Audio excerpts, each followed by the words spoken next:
In military intelligence, there's a concept called strategic camouflage, the art of hiding not by disappearing, but by becoming exactly what your enemy expects to see and therefore stops looking at closely.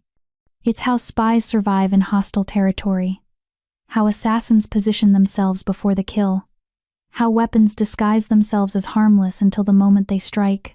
For 2 years, the Silver Moon Club had employed perfect strategic camouflage in the form of an Omega waitress named Deanna. She performed submissions so convincingly that even trained warriors forgot she existed the moment she left their sight. Every downcast glance was calculated. Every soft-spoken word was tactical. Every moment of apparent weakness was a choice made by someone who understood that the best defense is never being recognized as a threat. Prince Elias had no formal military training, no intelligence background, no reason to recognize strategic camouflage when it served him drinks night after night. Tonight, that ignorance would cost him everything he thought he knew about power, hierarchy, and his own invincibility.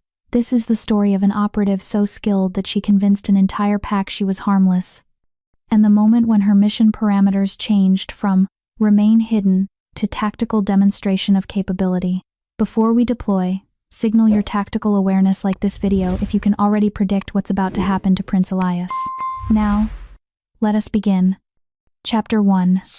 The Art of Invisibility. The Silver Moon Club reeked of expensive whiskey, designer cologne, and the particular musk that clung to alpha wolves who measured their worth in territory conquered and rivals crushed. Blue LED lights cast shadows that softened edges and concealed sins, turning the cavernous space into something between exclusive nightclub and hunting ground. Deanna moved through the chaos like a ghost given temporary form. Her tray balanced with the unconscious grace of someone who had learned to navigate hostile territory without drawing predatory attention. 3 bottles of premium vodka, imported from the Northern Territories. 2 plates of Wagyu beef, still blood rare the way shifters preferred. And a bowl of the truffle pasta that passed for sophistication in establishments where power mattered more than taste. VIP Section 7, she murmured to herself, a habit developed during her first terrifying weeks when the faces of violent customers blurred together into an endless parade of potential threats. She had learned to catalog the dangerous ones, not just their faces but their patterns, their triggers, their particular brands of cruelty. Lord Stephen and his hunting party occupied Section 7 tonight, the one who had cornered Rosanna in the storage room last month until Gerard, the head of security, intervened. Stephen favored psychological torture over physical violence, preferring to make Omega staff squirm with verbal humiliation rather than outright assault. It made him slightly more predictable than some, though no less vile. Dina approached the curved leather booth with her gaze fixed on the polished marble floor, her posture carefully arranged in the submissive hunch that Omegas were expected to maintain around their supposed betters. "Your order, my lords," she said quietly, placing each item with practiced precision. "About damn time," Stephen growled, though his tone held more ritual complaint than genuine anger. "Thought you'd gotten lost between the bar and here, girl. My apologies for the delay, my lord." The kitchen was— Did I ask for explanations? Stephen's voice sharpened with the quick temper that made him dangerous despite his preference for psychological games. Omegas speak when spoken to, not to make excuses for incompetence. "Yes, my lord." Deanna stepped back, the precisely measured distance that indicated respectful availability without presumptuous hovering. "Will there be anything else?" One of Stephen's companions, a younger alpha, with the soft features that spoke of inherited wealth rather than earned respect, leaned forward with predatory interest. "You know, Stephen, I've always wondered. Do Omega wolves actually feel shame? Or do they simply mimic the emotion because they know it's expected?" The question was clearly designed to provoke a reaction that could then be weaponized for further torment. Deanna had heard variations dozens of times from alphas who viewed Omegas as curious specimens worthy of study only as objects of amusement. "Interesting philosophical question, Ricky," Stephen replied with false thoughtfulness. "Perhaps we should conduct an experiment." Deanna's muscles tensed imperceptibly beneath her long-sleeved uniform. This was how it started. Casual conversation that transformed into sport at Omega expense, with the victim expected to endure whatever followed for the entertainment of their supposed genetic superiors. She had perfected her performance over 2 years of careful survival. learning to move through crowds like mist through morning air. Never quite present enough to invite attention, never quite absent enough to be accused of laziness. Her sleeves stayed long to hide the map of scars that told stories she could never speak aloud. Her voice stayed soft to avoid triggering volatile tempers, and her eyes stayed lowered to prevent anyone from seeing the depths they contained. For in those depths lived memories of another life, one where she had been called by a different name, where her hands had held weapons instead of serving trays, where her silence had been tactical choice rather than survival necessity. The woman who could disable 3 armed shifters before they could shift forms still existed beneath the waitress's carefully constructed facade, but she had learned to bury that part of herself so deeply that sometimes even she forgot it was there, until nights like tonight threatened to crack the mask. Actually, a new voice cut through the conversation like a blade through silk. I have a better experiment in mind. Every conversation in the nearby sections immediately stopped. Deanna felt her blood turn to ice as she recognized the voice that belonged to Prince Elias, heir to the Lunar Kingdom's throne and the most dangerous predator in a society built on predation. He approached their section with the loose-limbed confidence of someone who had never faced a threat he couldn't buy, intimidate, or kill. At 27, he possessed all the physical advantages of royal bloodline: height, strength, speed, and healing that made ordinary weapons little more than temporary inconveniences. But it was his complete lack of restraint that made him truly terrifying. Word traveled through Omega networks faster than wildfire. Prince Elias had put 2 Omega servers in the hospital last month after one accidentally brushed against him. The month before that, he'd gotten a bartender fired for making his drink too strong. His mood swings were legendary. His casual cruelty, routine. Prince Elias. Stephen rose quickly, his earlier arrogance immediately replaced by careful deference required when addressing royalty. An unexpected honor. Your Highness. Sit, Stephen. I'm not here for formal courtesies. Elias's golden eyes fixed on Deanna with focused intensity. I'm here because I overheard something amusing about conducting experiments on Omega staff. Deanna kept her gaze fixed on the floor, every instinct screaming warnings about the change in atmosphere that his presence had brought. Your Highness, Stephen said carefully. We were merely discussing philosophical questions about boring. Elias waved dismissively. Too much talking, not enough practical demonstration. If you want to understand Omega nature, you need to observe it under pressure. He turned his full attention to Deanna, his golden eyes taking in every detail of her appearance with the thoroughness of someone evaluating potential entertainment. What's your name? Deanna. Your Highness, she replied quietly, her voice steady despite the fear coursing through her system. Deanna. He repeated her name as if testing its sound. Tell me, Deanna, do you consider yourself fortunate to serve in an establishment frequented by royal shifters? The question was a trap. Every possible answer carried potential for punishment. Express gratitude and risk seeming presumptuous. Express anything less and risk being accused of ingratitude. I am grateful for the opportunity to serve, Your Highness, Deanna said finally, choosing the response most likely to be considered appropriately humble. Grateful, Elias mused. How wonderfully conventional. But gratitude is such an abstract concept, don't you think? Perhaps we should test the depth of your appreciation through more concrete demonstration. The other alphas had gone quiet now, recognizing the shift from casual cruelty to something more calculated.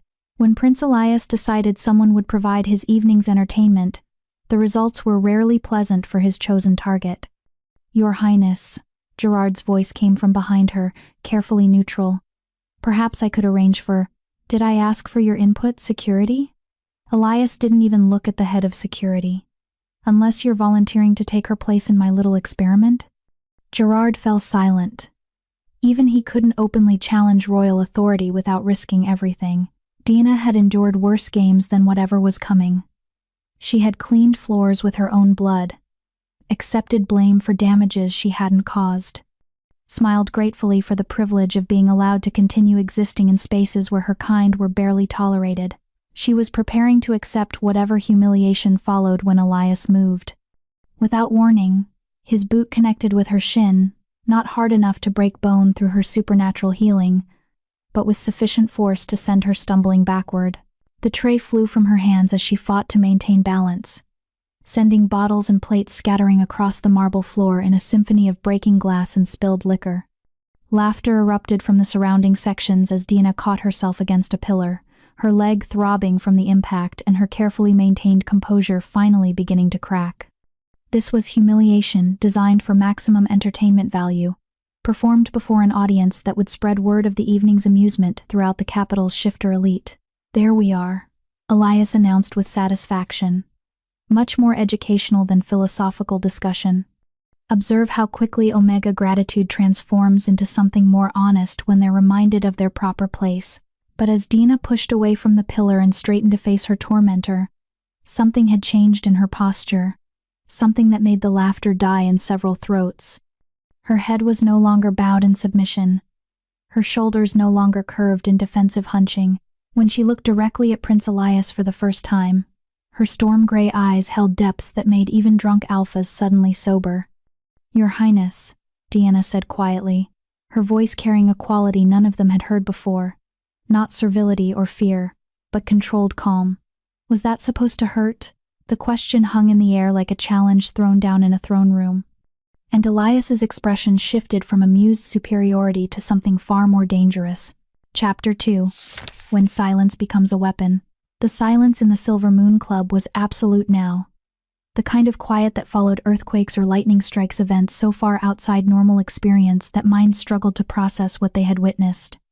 And Omega had just spoken to Prince Elias with something that sounded dangerously close to mockery. Elias stared at Deanna for several heartbeats, his expression cycling through disbelief, outrage, and something that might have been anticipation. He was accustomed to immediate submission from Omegas, to groveling apologies and desperate attempts to avoid further punishment. Open defiance was something he encountered only from fellow alphas, and even then rarely, never from an Omega server in a nightclub. "Excuse me?" he said slowly, his voice dropping to the register that usually preceded extreme violence.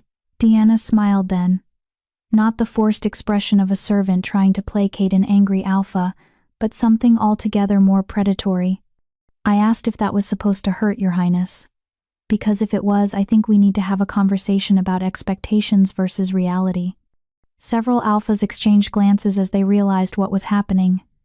This wasn't submission breaking under stress. This was something being revealed that had been carefully hidden. The difference was crucial and terrifying. "I think," Elias said, his voice carrying the particular calm that preceded his worst acts of violence, "that you've forgotten your place, Omega. Perhaps another reminder is in order." This time, his kick was aimed higher, and delivered with the full supernatural strength that royal bloodline provided. It should have doubled her over, should have sent her crashing into the wall with potentially serious injuries. Instead, she moved. The movement was so fast, so precise, that most of the watching crowd missed the actual mechanics of what happened. One moment, Prince Elias was launching a kick that could have shattered ribs. The next, he was face down on the marble floor with his arm twisted behind his back at an angle that suggested dislocated joints, and Deanna was kneeling beside him with one hand positioned at the base of his skull. The position was textbook. Military precision. The kind of restraint that required years of training to execute properly. "Here's the thing about expectations," Deanna said conversationally, as if she were discussing the weather rather than restraining the heir to the throne. "I spent 2 years learning yours.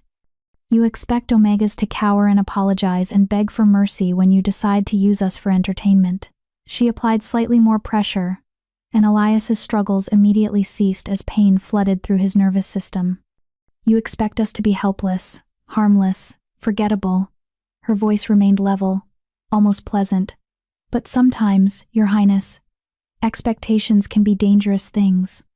Because when you expect helplessness, you don't prepare for competence.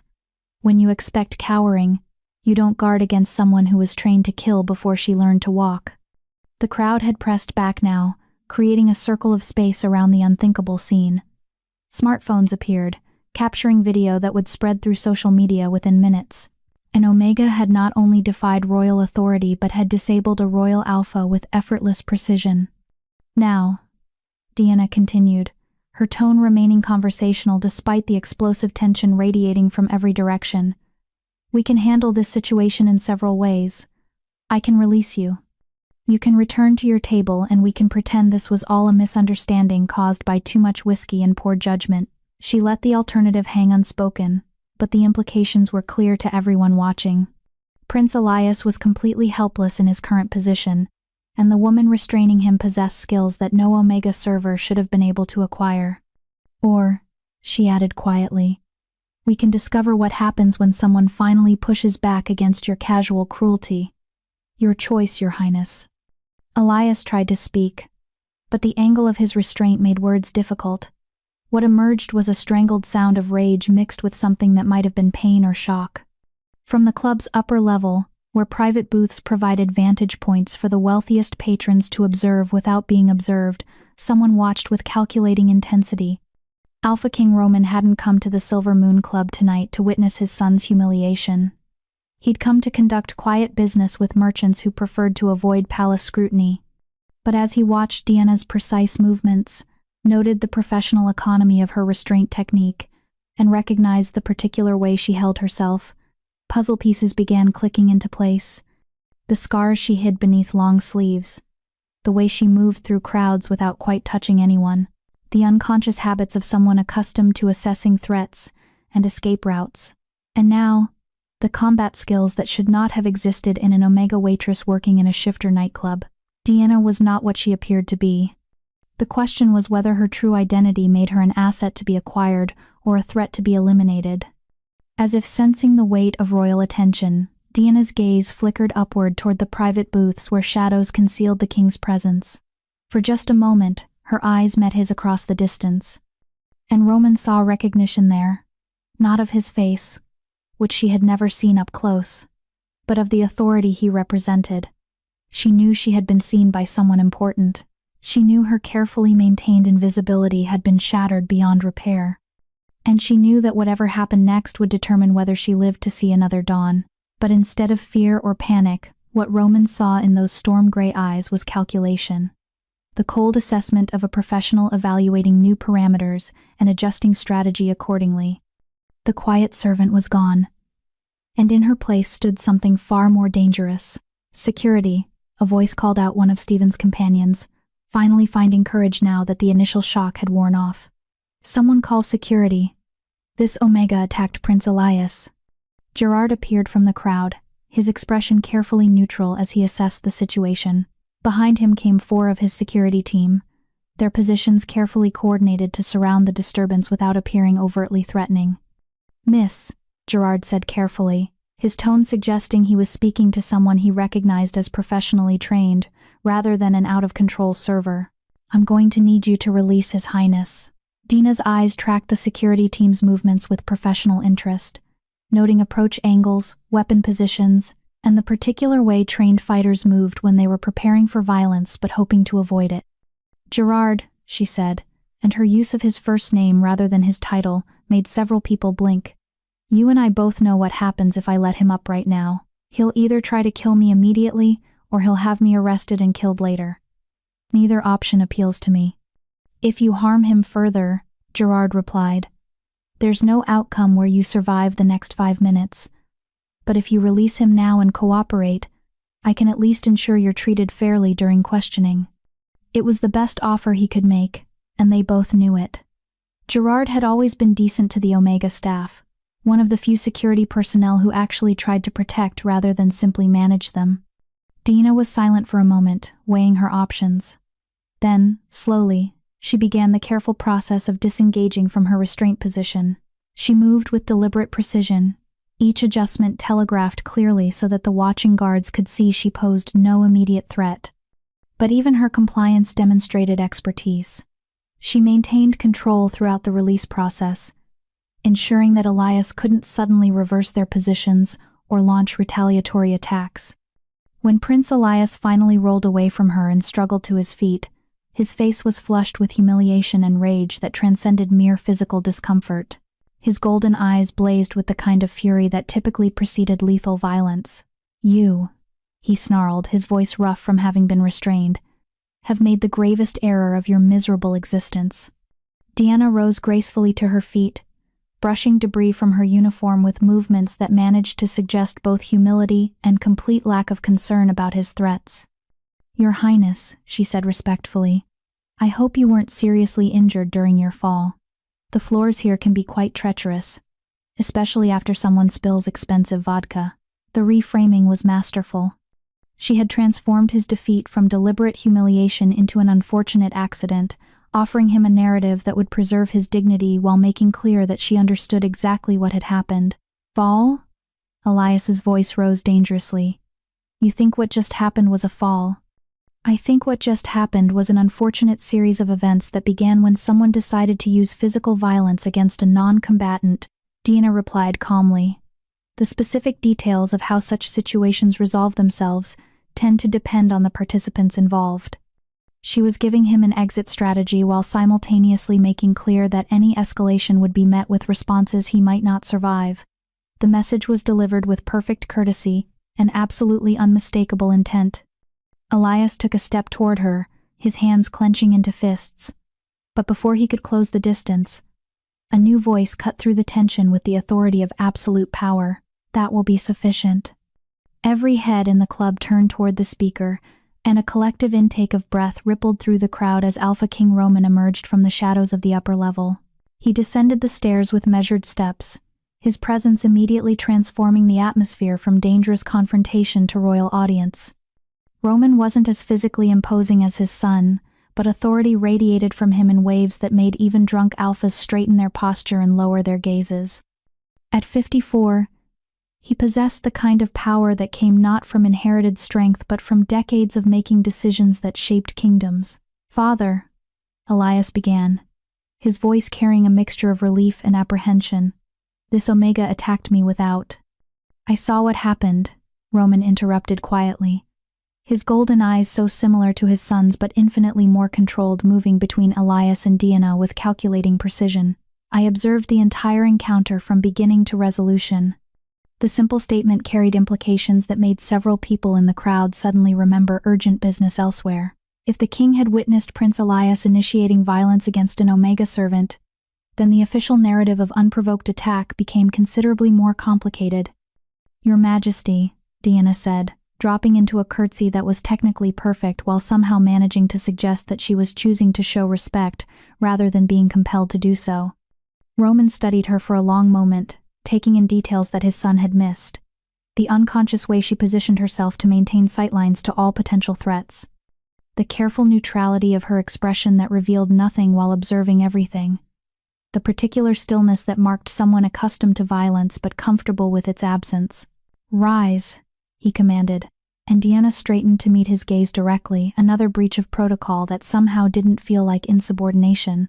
"State your name and origin." "Dina, Your Majesty. I've served in this establishment for 2 years, previously worked in various positions throughout the kingdom." The response was factually accurate while revealing absolutely nothing of substance.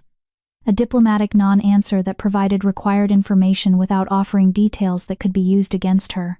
Roman recognized the technique because he employed people trained in exactly this kind of verbal misdirection. "And where," he asked softly, "did you acquire the combat training that enabled you to disable a royal alpha?" The question hung in the air like a sword waiting to fall. Everything about Diana's story could be explained away except for the expertise she had demonstrated. Her answer would determine whether she was interrogated, recruited, or eliminated. Chapter 3. The Demonstration. Dina was silent for several heartbeats, her expression cycling through what appeared to be internal debate. The entire club waited, breath held, for her response to the king's question. When she finally spoke, her voice carried the careful selection of someone choosing words that would be technically truthful while strategically incomplete. "Your Majesty, I spent my early years in regions where Omegas required practical skills for survival. The specific details are less important than the general principle that one learns what circumstances require." "Regions," Roman repeated, his tone deceptively mild. "Which regions specifically?" "The contested territories along the eastern border, Your Majesty. During the period when territorial control was fluid." A chill settled over the gathered crowd as the implications registered. The eastern border conflicts had been brutal, involving multiple packs fighting for control over territory rich in resources that could fund private armies. Omegas caught in those regions had faced choices between fleeing, dying, or learning to fight with whatever advantages they could acquire. But the Eastern conflicts had also been where certain experimental programs had been conducted, training initiatives that officially didn't exist, designed to test whether Omegas could be developed into effective special operations assets. The programs had been discontinued after political changes made them inconvenient, and all records had supposedly been destroyed. If Deanna was a product of those programs, her presence here represented far more than a server with unexpected skills. The Eastern border conflicts ended 7 years ago, Roman said carefully. All Omegas in those territories were relocated to approved settlement areas under Crown protection. There are no contested regions remaining. No, Your Majesty, Deanna agreed quietly. There are not. The admission carried weight that went far beyond simple geographical facts. She was confirming that she had been in the contested territories during the conflicts, which meant she had either been involved in or witness to activities that certain parties preferred to keep buried. Roman made a decision that would reshape multiple lives before the night was over. Gerard, he said without taking his eyes off Deanna, I want this woman placed in protective custody, pending full investigation into her background and potential security implications. Treat her as a person of interest rather than a prisoner, but ensure that she remains available for questioning. Your Majesty, Gerard replied immediately, though his expression suggested surprise at the classification. Private quarters in the east wing of the palace. Full security protocols, and access restricted to essential personnel only. Roman's tone made clear this was not a suggestion. I want complete background verification conducted immediately. Employment history, known associates, everything. He turned to address his son, whose expression had grown increasingly thunderous as he realized his humiliation was being treated as a matter of state security rather than personal grievance. Elias, you will return to the palace and report to the medical wing for evaluation. Any injuries sustained during this evening's entertainment will be properly documented for official records. The phrasing was carefully neutral, but the message was unmistakable. Prince Elias's version of events would be measured against medical evidence, and any discrepancies would become matters for further investigation. Father, you can't seriously be considering. I am considering the security implications of discovering that highly trained operatives are operating within our territory without proper oversight, Roman interrupted coldly. Your personal embarrassment, while noted, is secondary to matters of kingdom security. The rebuke was delivered with the particular precision that royalty reserved for family members who needed reminding of their priorities. Elias's flush deepened with combined humiliation and anger. But something else flickered in his golden eyes as he looked at Deanna one final time before Gerard's security team began escorting them toward separate exits. Something that wasn't entirely rage or wounded pride. His wolf had stirred during the confrontation. Not with the aggressive dominance that usually characterized his interactions with Omegas, but with something more complex. Recognition, perhaps, or interest that transcended simple hierarchy. The sensation disturbed him more than the physical defeat had. As guards moved to escort Deanna from the club, Roman caught her eyes one final time. Miss Deanna, he said quietly, using only her first name in a way that suggested he knew there was more to her identity than what had been shared. I suspect tomorrow's conversation will prove illuminating for all parties involved. Deanna's slight smile suggested she was looking forward to the discussion as much as he was. I hope so, Your Majesty. I'm curious to see what your investigators discover. The East Wing quarters of the royal palace were comfortable by any standard, let alone by prison measures. Deanna sat on the edge of a bed with actual silk sheets, in a room with windows that overlooked the palace gardens, and considered her options with the calm assessment of someone accustomed to rapid changes in tactical situation. Her 2-year masquerade was over, but that didn't necessarily mean her mission had failed. Sometimes the best way to infiltrate an organization was to let them capture you. And sometimes the person you most needed to reach was exactly the one who ordered your imprisonment. She had 3 problems now, listed in order of immediate threat level. First, Prince Elias. He would want revenge for tonight's humiliation, and he had resources that made personal vendettas dangerous for everyone involved. But there was something else there too, something in the way his scent had shifted during their confrontation. His wolf had responded to her in a way that suggested complications beyond simple enemy dynamics. Second, the inevitable investigation into her background. They would find the carefully constructed false identity that had sustained her cover for 2 years. But if they dug deeper, and they would, they might find traces of what she had been trained to become.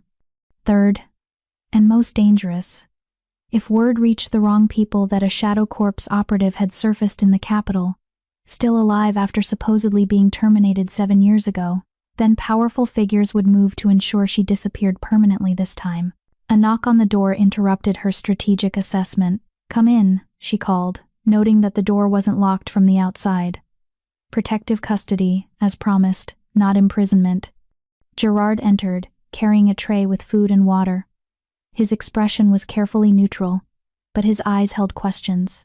"Thought you might be hungry," he said, setting the tray on a small table near the window. "It's been quite a night." "That's an understatement." Deanna moved to the table, assessing the food with the automatic caution of someone trained to expect poison in convenient places. But Gerard had always been decent to the staff. If he wanted her dead, there were easier methods.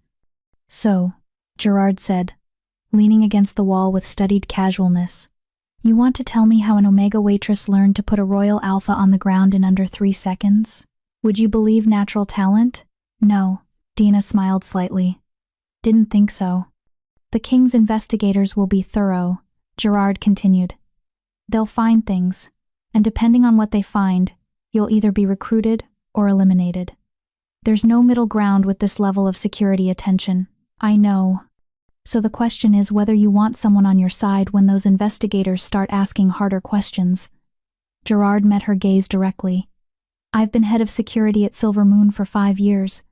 I've seen a lot of things I wasn't supposed to see, heard things I wasn't supposed to hear, and I've learned to recognize when someone is hiding in plain sight for good reasons versus bad ones. And which category do you think I fall into?" "I think you've been terrified every single day for 2 years," Gerard said quietly. "I think you've been waiting for someone to recognize you. And I think whatever you're running from scares you more than anything the King could do to you." It was the most accurate assessment anyone had made of her situation. Deanna found herself reassessing Gerard's perceptiveness. "If I tell you the truth," she said carefully, "you become complicit in knowledge that could get you killed. Are you sure you want that?" "I'm already complicit. The moment I realized you were something other than what you appeared and chose not to report it." Gerard's expression remained neutral. "So yes, I want the truth." Deanna was silent for a long moment, weighing risks against potential advantages. Finally, she spoke. 7 years ago, there was a classified program called Shadow Corps. They took Omega children from the border conflict's orphans, mostly, and trained them to be intelligence operatives. Assassins, when necessary. The idea was that Omegas could infiltrate places that Alphas and Betas couldn't, because everyone underestimates us. Gerard's expression didn't change, but something shifted in his posture. "And you were part of this program." "I was their best graduate." There was no pride in Dina's voice, only flat statement of fact. 12 successful eliminations before my 18th birthday. Perfect record. 0 failures. "What happened?" "The program was discontinued. Officially, for ethical reasons." Deanna's smile was bitter.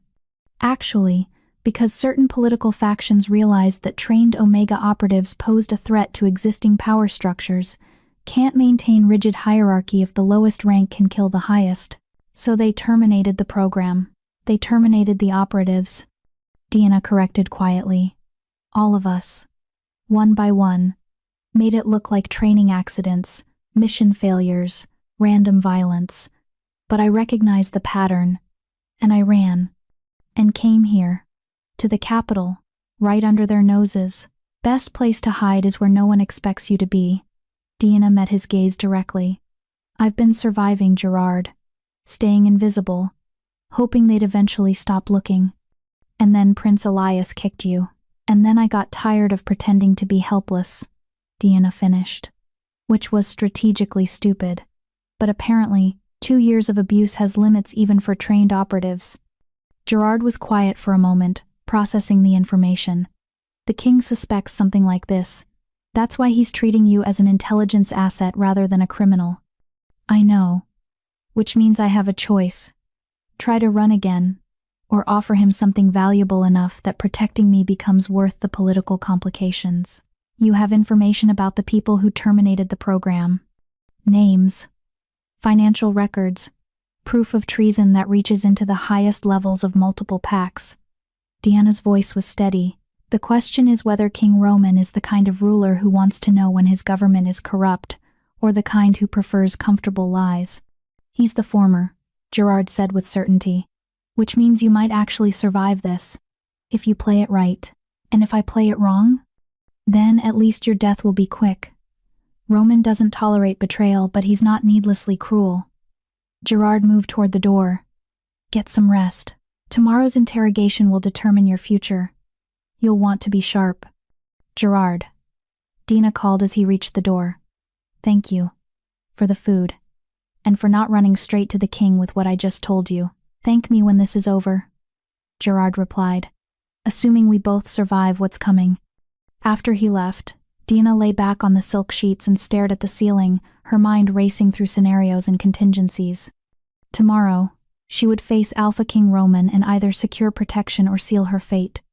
But tonight, for the first time in 2 years, she slept without keeping one eye on the exits. Sometimes surrender was the bravest tactical choice available. Chapter 4. Royal Interrogation. Dawn crept through the narrow window of Deanna's quarters like a reluctant witness, casting pale light across furniture that was far too elegant for someone who might not survive the day. She had spent the night in careful meditation, preparing for conversations that would determine whether she lived to see another sunset or disappeared into the kind of unmarked grave that swallowed inconvenient secrets. A soft knock came precisely at 8 in the morning. Miss Deanna. A formal voice called through the door. His Majesty requests your presence. She opened the door to find not Gerard, but Captain Aaron, one of the king's personal guards, his bearing suggesting someone who took royal assignments with utmost seriousness. Behind him stood 2 additional guards whose positioning indicated they expected potential resistance while hoping to avoid violence. Captain, Dana said calmly. I'm ready. Aaron's expression flickered with something that might have been respect. Most people facing interrogation by the Alpha King showed more fear. If you'll follow me, please. They led her through palace corridors that spoke of centuries of wealth and power. Marble floors polished to mirror brightness. Tapestries depicting famous battles. Portrait after portrait of previous rulers, their golden eyes seeming to track her passage with ancestral judgment. The room they brought her to was smaller and more intimate than she expected, not a throne room, but a private study designed for sensitive discussions. Alpha King Roman sat not on any throne, but in a chair beside a table covered with documents, his informal positioning suggesting conversation rather than interrogation. Lord Commander Leonard stood at attention nearby, his expression carefully neutral despite the obvious tension that filled the room. Whatever information had been gathered during the night, it had clearly raised questions that extended far beyond a nightclub incident. Miss Deanna, Roman said as she was escorted to a chair across from him. Thank you for joining me. I trust your accommodations were adequate. Very comfortable, Your Majesty. Thank you. Dina settled into the chair with perfect posture, not the hunched submission of an omega, but the straight-backed confidence of someone who had nothing left to lose by being herself. Far superior to what I've grown accustomed to. Yes, about that. Roman leaned forward slightly, his golden eyes studying her with the intensity of someone solving a complex puzzle. My investigators conducted thorough inquiries into your background overnight. They discovered some interesting discrepancies. He gestured to the documents spread across the table.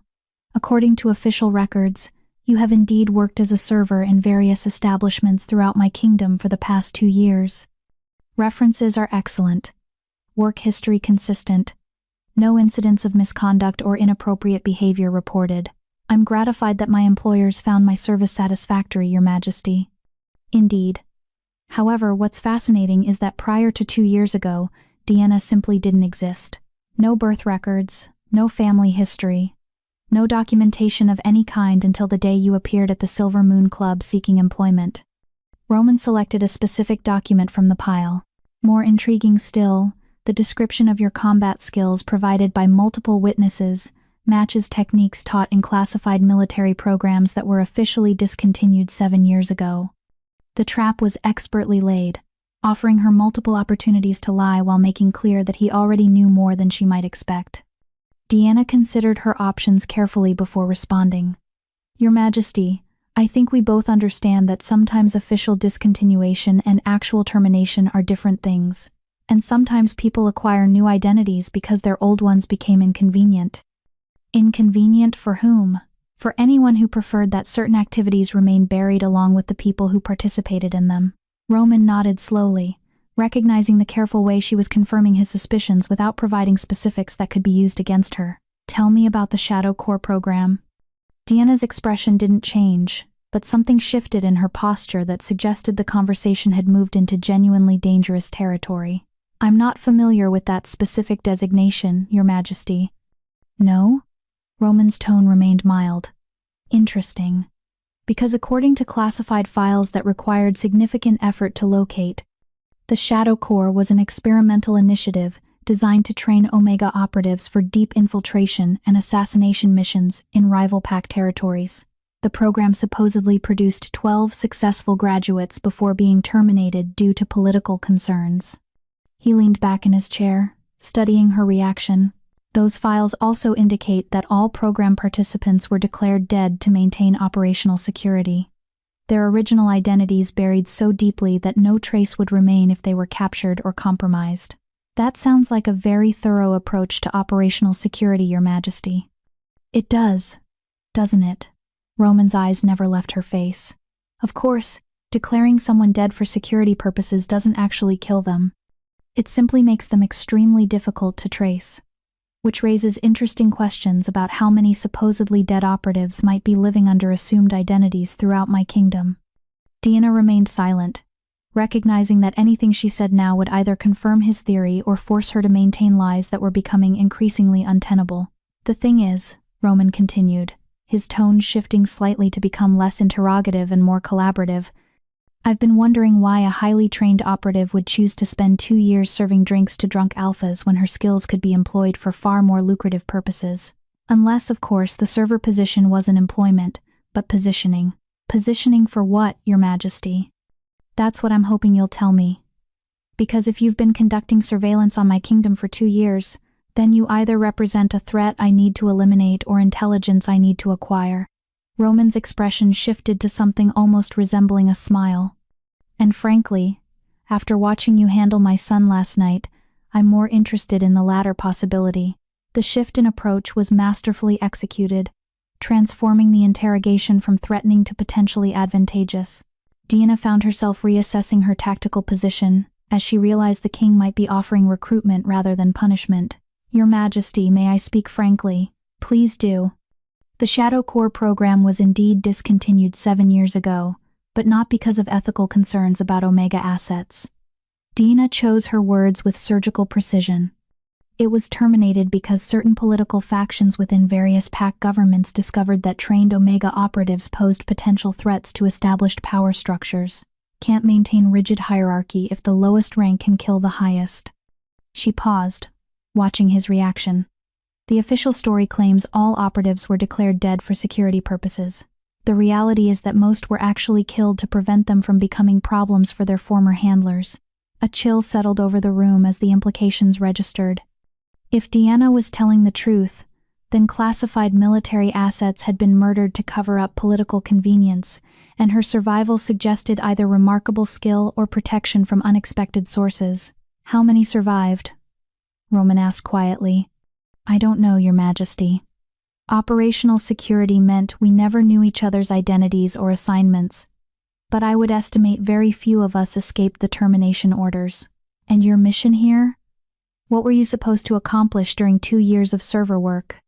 Deanna was silent for a long moment, her internal debate visible in the way she weighed responses that could either damn or save her. When she finally spoke, her voice carried the weight of someone making a decision that couldn't be reversed. I wasn't assigned to this kingdom, Your Majesty. I came here because it was the only territory where I might be safe from the people who wanted me dead. She met his gaze directly. I've been hiding in your clubs and establishments because no one would think to look for a supposedly dead operative in plain sight among Omega servers. Safe from whom specifically? From the political faction that ordered the program's termination. From military commanders who didn't want their unauthorized experiments exposed.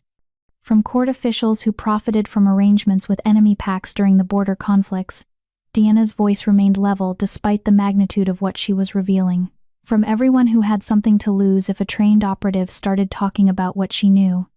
Roman exchanged a glance with Lord Commander Leonard, whose expression had grown increasingly grave during Deanna's revelations. Can you prove these allegations? I can provide names, dates, financial records, and operational details that would expose activities your enemies would kill to keep buried. Deanna's voice was steady.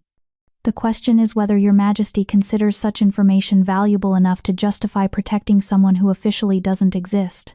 Roman leaned back in his chair, processing implications that extended far beyond a nightclub incident. If Deanna was telling the truth, then his kingdom had been harboring conspiracies that reached into the highest levels of multiple governments, and she represented both the key to exposing them and evidence that needed to be silenced. What would you require in exchange for this information? Official protection under Crown authority. A new legal identity that can't be traced back to the program. An assurance that I won't be terminated once I'm no longer useful. And what guarantee do I have that you're not simply an extremely skilled operative sent to infiltrate my court through elaborate deception? Deanna smiled for the first time since the interrogation began. Your Majesty, if I were conducting a deep infiltration operation, would I have revealed my capabilities by publicly humiliating your heir? Wouldn't it have been more effective to maintain my cover and continue gathering intelligence from a position where no one suspected my true nature? The logic was unassailable. Exposing herself to defend against a drunk prince was exactly the kind of emotional response that trained operatives were conditioned to suppress, which suggested either terrible tradecraft or genuine provocation beyond professional tolerance. Show me, Roman said suddenly. You claim to have information that could expose treason within multiple pack governments. Show me something that proves you have access to intelligence worth the risk of protecting you. Deanna nodded and rose from her chair, moving to the table where documents were spread. May I, Your Majesty? At his gesture of permission, she selected a specific file and opened it to reveal financial records that documented military procurement during the eastern border conflicts.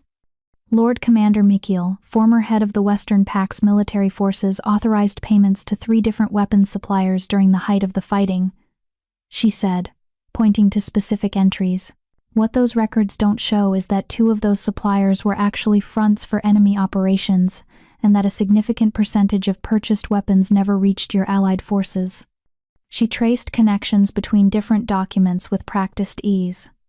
The missing weapons were diverted to enemy units who used them against Allied soldiers.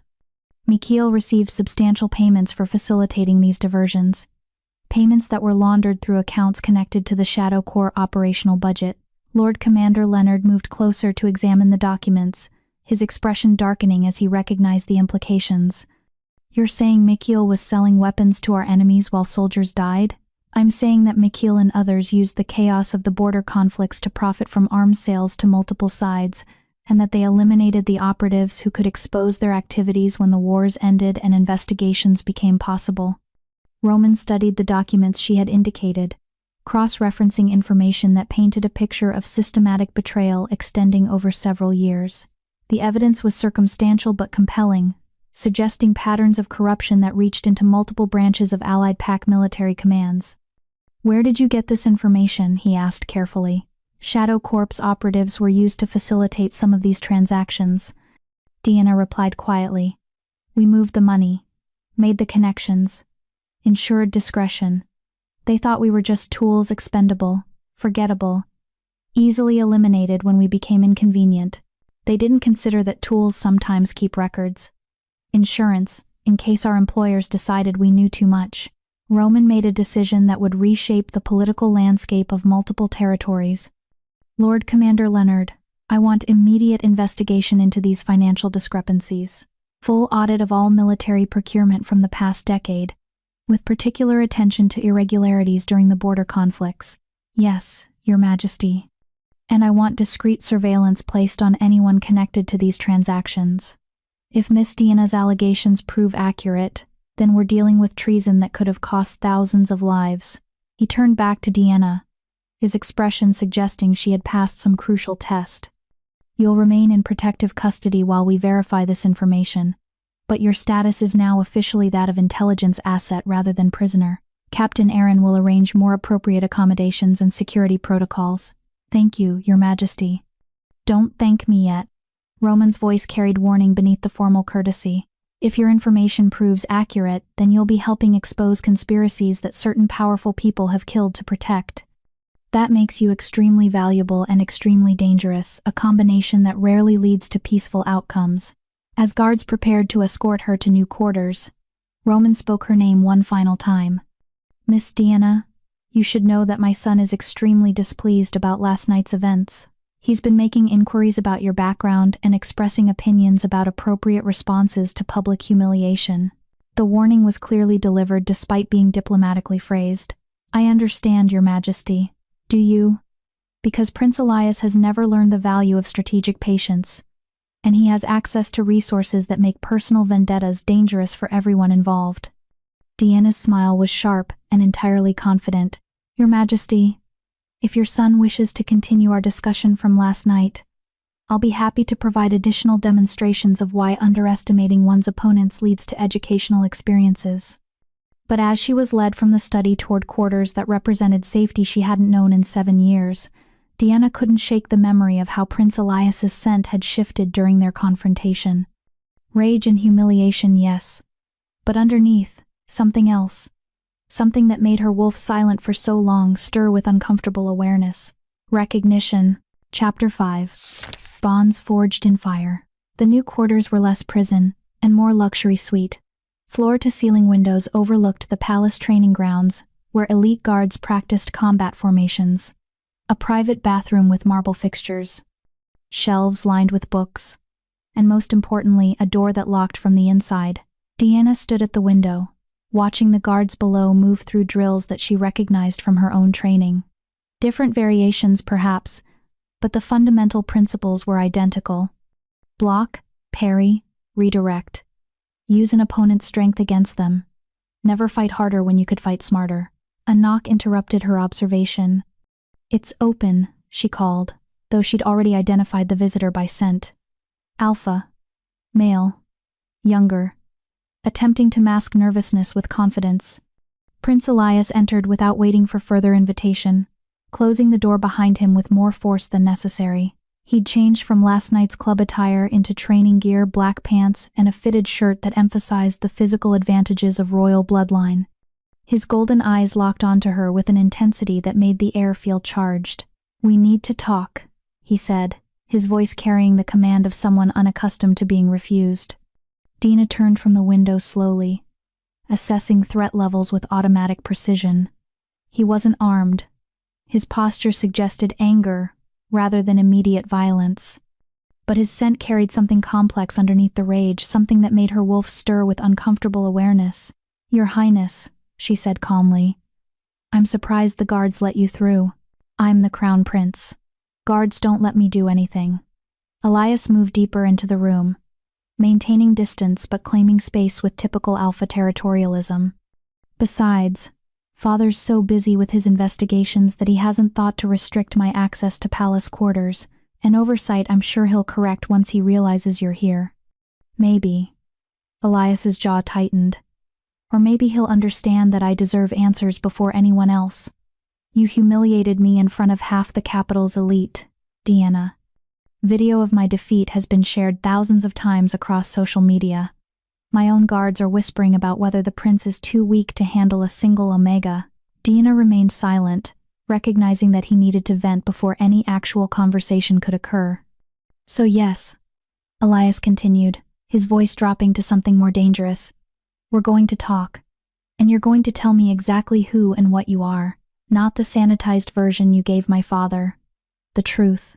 And if I refuse, then I'll make your protective custody significantly less comfortable." It wasn't an idle threat. Despite his defeat, Elias still held considerable power within the palace hierarchy. I can make your life very difficult, Deanna. Or I can be an ally. Your choice. Dina considered her options. Elias was volatile, proud, and nursing a wounded ego that made him unpredictable. But he was also the crown prince, which meant his support could prove valuable if when the conspirators she'd exposed came seeking revenge. And there was that other factor, the one she'd been trying to ignore since last night. The way her wolf had responded to his proximity during their confrontation, the way his scent affected her even now, making her hyper-aware of his presence in a way that had nothing to do with threat assessment and everything to do with something far more complicated. "Sit down, Your Highness," she said finally, gesturing to a chair near the window. "If we're going to have this conversation, we might as well be civilized about it." Elias looked surprised by her acquiescence but moved to the indicated chair. Deanna remained standing, maintaining the tactical advantage of mobility while he was seated. 7 years ago, she began without preamble. I was recruited into a classified program called Shadow Corps. I was 14. An orphan from the eastern border conflicts with no family, no connections, no one who would miss me if I disappeared. Elias's expression shifted from anger to something more focused, listening now rather than just venting. They trained 23 of us initially. By the time the program was discontinued, only 12 remained. The others couldn't handle the conditioning, or they died during training exercises that were designed to be lethal if you weren't good enough. Training exercises that killed children, Elias said slowly, his voice carrying a note of something that might have been horror. We weren't children. We were weapons being forged. Deanna's tone remained flat, clinical. And yes, some of us broke during the forging process, but those of us who survived became very, very effective at what we were designed to do, which was infiltration, intelligence gathering, assassination when necessary. She met his gaze directly. We were Omegas, which meant we could access places and people that Alpha and Beta operatives couldn't. Everyone underestimates Omegas, Your Highness. It's our greatest tactical advantage. Elias was silent for a long moment, processing information that clearly challenged his understanding of pack hierarchy and Omega capabilities. "How many?" he asked finally. "How many people did you kill? Is that really what you want to know? Or are you asking something else?" "How many?" he repeated, his voice harder now. 12 confirmed eliminations before my 18th birthday. All of them validated targets engaged in activities that threatened kingdom security. Dina's voice didn't waver. "I'm not proud of it, but I'm not ashamed either. I did what I was trained to do, what I believed was necessary to protect people who couldn't protect themselves. And then the program was discontinued. Officially for ethical reasons. Actually because certain powerful people realized that trained Omega operatives were a threat to the existing power structure." She moved to the window, looking out at the training guards below. "Can't maintain rigid hierarchy if the lowest rank can kill the highest, as I told your father. So they tried to eliminate all of you. They succeeded with most of us. I survived because I recognized the pattern before they got to me. I've been running ever since." Deanna glanced back at him. "Until last night, when you kicked me and I got tired of pretending to be helpless." Elias rose from his chair, moving to stand beside her at the window, close enough that she could feel the heat radiating from his body. Close enough that his scent pine and winter air and something uniquely him made her wolf respond with interest she couldn't quite suppress. "I didn't know," he said quietly. And for the first time since entering, he sounded almost uncertain about any of this. The program, the terminations, the conspiracy. If I had known there were Omegas being trained and then murdered to cover up political convenience, what would you have done? Dina asked, genuinely curious. "You're a crown prince. You benefit from the system that treats Omegas as lesser. Would you really have challenged it?" "I don't know," Elias admitted. "But I'd like to think I would have tried." They stood in silence for a moment, both watching the guards below practice formations that suddenly seemed inadequate compared to what Deanna could do. "Why didn't you kill me?" Elias asked suddenly. "Last night. You could have. Easily. But you restrained me instead of ending the threat permanently. Why?" It was a good question, One Deanna had been asking herself since the confrontation. Because killing you would have made me exactly what they tried to turn me into, a weapon without conscience or choice. She turned to face him directly. I've done enough killing for causes I believed in, Your Highness. I'm not interested in adding corpses just because someone bruised my pride. It was more than your pride I bruised. Yes, you humiliated me in front of a room full of people who already view Omegas as worthless. You used physical violence because you were bored and I was convenient. Deanna's voice hardened slightly. But you're also young, arrogant, and have never been told no in your entire privileged life. Killing you for being what the system made you seemed excessive. Elias flinched at the assessment, but he didn't deny it. For what it's worth, he said after a moment. I'm sorry. For kicking you. For the humiliation. For being exactly the kind of entitled alpha asshole that makes Omegas like you have to learn to fight just to survive. The apology surprised her. Deanna had expected defensiveness, justification, or renewed anger. Not genuine remorse. Apology noted, she said carefully. Though you should know that pretty words don't erase actions, Your Highness. I know. Which is why I'm going to do more than apologize. Elias's expression shifted to something determined. Whatever investigation my father launches, whatever conspirators come crawling out when you expose their crimes, you'll have my support. Full protection of the Crown Prince's authority. Why? Yesterday you wanted me dead for embarrassing you. Today you're offering protection. What changed? Elias was silent for a long moment, his golden eyes studying her face with an intensity that made her increasingly aware of how close they were standing. My wolf recognized something in you, he said finally, his voice dropping to something more intimate. During our fight. Something that made all my rage and embarrassment feel secondary to something else. Deanna's breath caught as she understood what he was implying. What her own wolf had been trying to tell her since last night.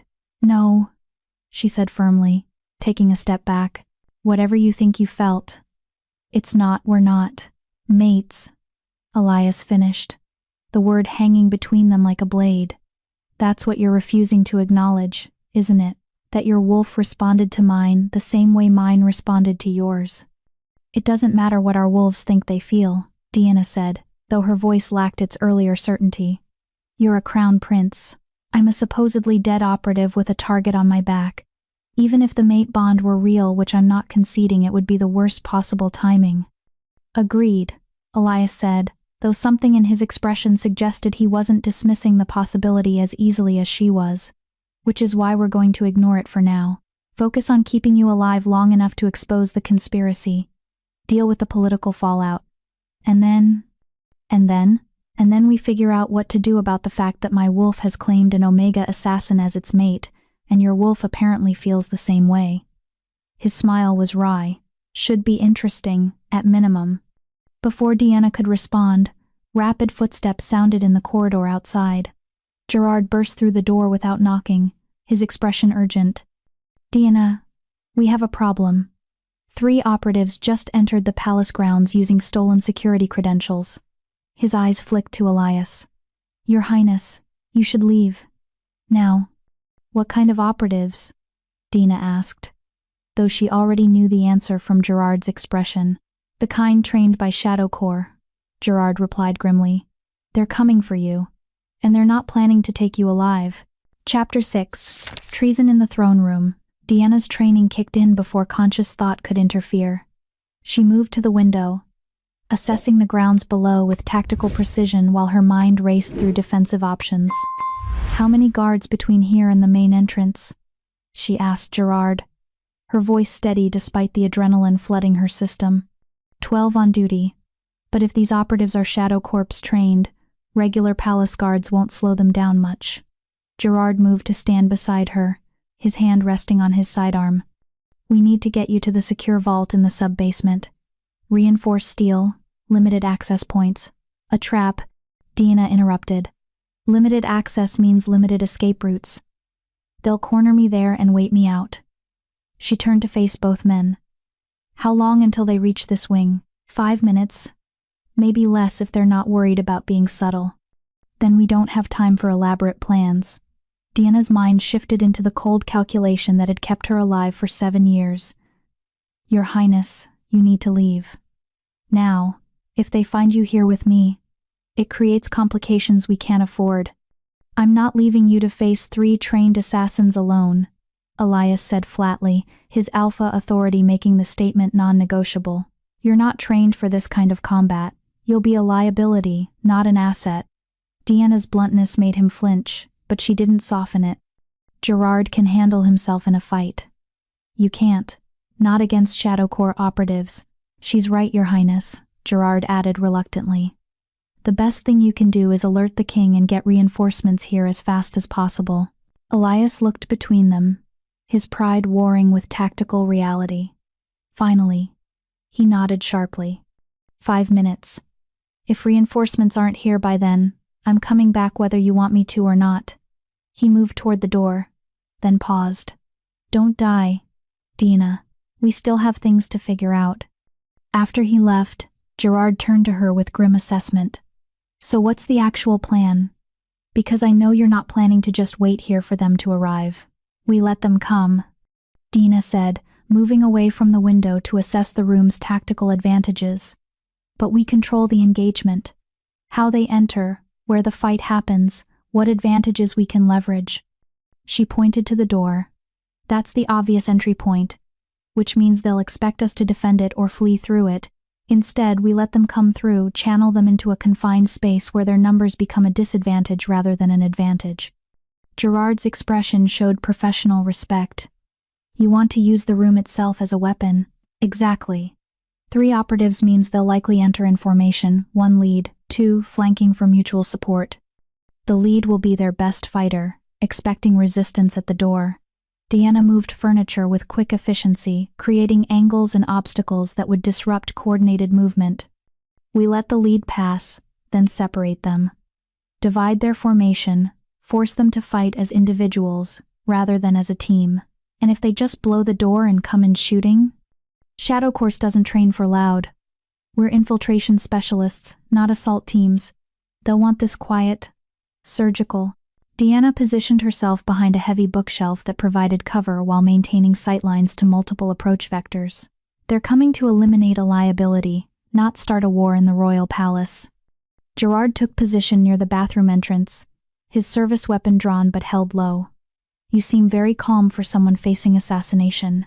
This isn't the first time someone's tried to kill me, Gerard. It's not even the first time this week.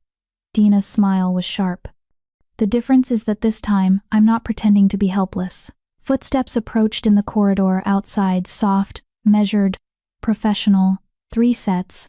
Moving with the coordinated precision of trained operators, they stopped outside her door. Dina held up 3 fingers to Gerard, confirming the count, then signaled the formation she expected. He nodded, understanding. The door handle turned slowly, unlocked, as she'd left it. An invitation they wouldn't be able to resist.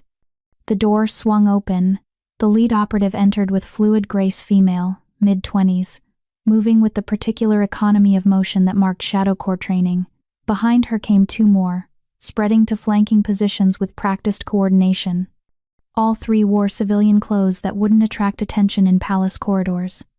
No visible weapons, which meant they were relying on hand-to-hand combat and concealed blades. Standard Shadow Corps operational doctrine for sensitive targets in secure locations. The lead operative's eyes swept the room, cataloging positions and threats with automatic precision. When her gaze landed on Deanna, something flickered in her expression. Recognition. Hello, Lara, Deanna said quietly, using a name she hadn't spoken in 7 years. It's been a long time. Lara Richardson had been in Dina's training cohort, one of the 12 who survived to graduation.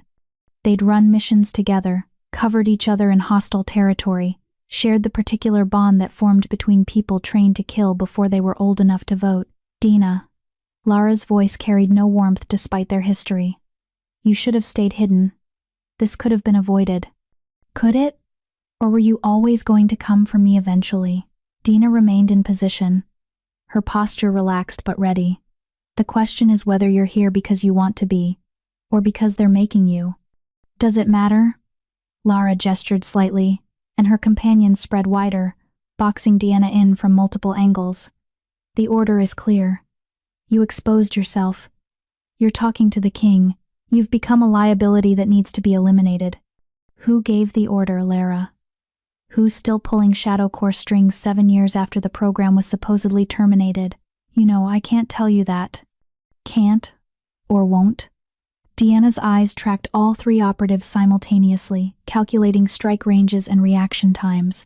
Because I think part of you wants me to know, wants me to understand why you're still taking orders from people who murdered our sisters.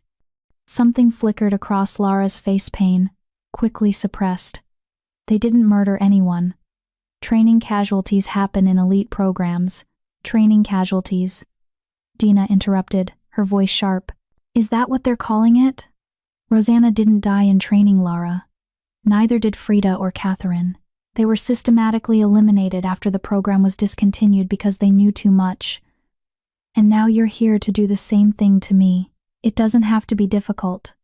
Lara said, though her voice had lost some of its earlier certainty. Come quietly. We'll make it quick. Painless. Better than what happens if you resist. Better than what happens if I fight back, you mean? Deanna's smile was cold. But here's the thing, Lara. I'm tired of running. Tired of hiding. And I'm definitely tired of letting people who trained us to be weapons decide when and how we die. Gerard chose that moment to reveal his position, his weapon trained on the nearest operative. You should also know that palace reinforcements are 90 seconds out. Whatever you're planning to do, you need to do it fast. The 2 flanking operatives tensed, recognizing the tactical complication. 3 against 2 were acceptable odds. 3 against 2 plus reinforcements was a losing proposition. Your call, Lara, Deanna said quietly. We can do this the hard way, where some or all of us don't walk out of this room, or you can tell me who sent you, and we can figure out together why we're still taking orders from people who view us as disposable. Lara was silent for a long moment, internal conflict visible in the way her shoulders tensed. Finally, she spoke. Commander Luella, she said quietly, and both her companions turned to stare at her with expressions of shock. She's the one still running Shadow Core operations. She survived the official termination and went underground, maintaining control over the operatives she could still reach. Deanna felt puzzle pieces clicking into place. Commander Luella Jimenez had been their primary instructor during training, the woman who had shaped them from traumatized orphans into efficient killers. She'd supposedly died in a training accident 5 years ago, a convenient death that had never quite seemed real. Where is she operating from? I don't know exact locations. She moves constantly, using secure communication networks that can't be traced. Lara glanced at her companions, who looked increasingly uncertain about their mission. But she has connections throughout multiple pack governments, people in positions of power who benefit from having trained operatives they can deploy without official oversight. Like the people who profited from weapons dealing during the border conflicts, Deanna said, connecting threads. The ones who needed Shadow Corps eliminated because we could expose their treason. Yes. And now that you've talked to King Roman, given him evidence of the conspiracy. Lara's expression was grim. Luella will move against anyone who might corroborate your testimony. That means any surviving Shadow Corps operative becomes a target for elimination. Including you. Dina said quietly. Including all of us, Lara confirmed. Which is why we need to. The door burst open again, this time with explosive force. Captain Aaron entered with 6 palace guards, weapons drawn and trained on the 3 operatives. Nobody move. Aaron's command carried absolute authority. By order of Alpha King Roman, you are all under arrest for unauthorized entry to palace grounds and attempted assassination of a crown asset. The 2 flanking operatives tensed, preparing to fight their way out. But Lara raised her hands slowly, signaling surrender. Stand down, she told her companions. We can't fight our way through palace guards and reinforcements. Mission failed. As guards moved to secure the operatives with specialized restraints designed to hold trained fighters, Lara caught Deanna's eyes one final time. She'll come for you herself now, Lara said quietly. Luella doesn't tolerate failure. And she definitely doesn't tolerate betrayal. If you've exposed the conspiracy, she'll view you as the primary threat. Let her come, Dina replied. I've been running from shadows for 7 years. Maybe it's time to drag them into the light. As the operatives were escorted from the room, Prince Elias appeared in the doorway, flanked by Lord Commander Leonard and a full security detail. "Are you hurt?" Elias's eyes swept over her with concern that seemed excessive for someone he'd met only yesterday. "I'm fine." They didn't get a chance to engage. Dina moved away from her defensive position, adrenaline beginning to fade now that immediate danger had passed. "But we have bigger problems. Commander Luella is alive and still running Shadow Corps operations from underground. She's connected to the conspiracy, and she'll be coming for anyone who can expose it. Then we need to find her first," Roman said, entering the room with the authority that made everyone instinctively straighten. "Miss Deanna, it seems your information is proving accurate faster than I anticipated, which means we need to accelerate our investigation before our enemies consolidate their position." He glanced at the 3 captured operatives being led away. "And we need to determine which of these women can be turned into assets rather than liabilities. If Commander Luella is eliminating her own operatives, some of them might be motivated to cooperate in exchange for protection." "Lara will cooperate," Deanna said with certainty. "She's tired of being a weapon. She just needed permission to stop fighting." Roman studied her thoughtfully. "You seem very certain of that." "She was my friend once, before they trained friendship out of us." Deanna met his gaze directly. "People don't forget who they were before they became what others needed them to be, Your Majesty. Sometimes they just need a reason to remember." "Then let's give them that reason," Roman said decisively. "Lord Commander, I want full interrogation of all 3 operatives. Promised protection in exchange for intelligence on Commander Luella's operations and the conspiracy network. And I want Deanna present during questioning. She'll recognize lies they try to tell you." As plans were made and security protocols adjusted, Deanna found herself standing beside Prince Elias near the window where they'd stood earlier. "You were right," he said quietly. "I would have been a liability in that fight." "Yes, you would have." Dina didn't soften the truth. "But you got reinforcements here in time. That matters too. My father's going to accelerate his timeline now. Move against the conspirators before they can regroup." Elias's voice dropped lower. "Which means you're going to be at the center of a political war that could reshape multiple pact governments." "I know. And the mate bond we're both pretending doesn't exist. That's going to complicate everything even more." Deanna turned to face him directly. "One problem at a time, Your Highness. First, we survive the assassins and expose the conspiracy. Then we figure out what to do about the fact that our wolves are apparently insane." Elias's laugh was short but genuine. "Fair enough. But for the record, my wolf has excellent taste, even if its timing is terrible." Before Deanna could respond, Gerard approached with urgent news. "You need to see this," he said, holding up a tablet displaying a video feed. Security cameras caught something during the operative infiltration. Someone inside the palace helped them get past the outer checkpoints. The video showed a palace official, someone with high-level security clearance, disabling sensors and providing access codes to the Shadow Corps team. "Who is that?" Roman demanded, moving to examine the footage. Gerard's expression was grim. "Lord Alberto Hand, Your Majesty, your chief administrative advisor." The implications rippled through the room like a shockwave. If Lord Alberto was compromised, then the conspiracy reached into the king's own inner circle. The war was about to become very personal. Chapter 7. The Hunters Arrive. Lord Alberto Hand had served as chief administrative advisor to the crown for 12 years. His reputation was impeccable, his loyalty unquestioned, and his access to sensitive information absolute, which made his betrayal all the more devastating. "Secure him immediately," Roman commanded, his voice carrying the cold fury of a king who had just discovered treachery in his own household. "I want him in interrogation within the hour. Full security protocols treat him as hostile and extremely dangerous." Captain Aaron departed with half the security detail to execute the arrest. The remaining guards formed a protective perimeter around the king, their expressions suggesting they were reassessing everyone they'd previously trusted. "Your Majesty," Lord Commander Leonard said carefully, "if Lord Alberto is compromised, we need to assume that everything he had access to is now known to our enemies. Strategic plans, security protocols, intelligence assessments, everything," Roman agreed grimly. which means we're operating in a compromised environment against enemies who know our defensive capabilities and response procedures. He turned to Dina with calculating assessment. You trained for deep infiltration operations.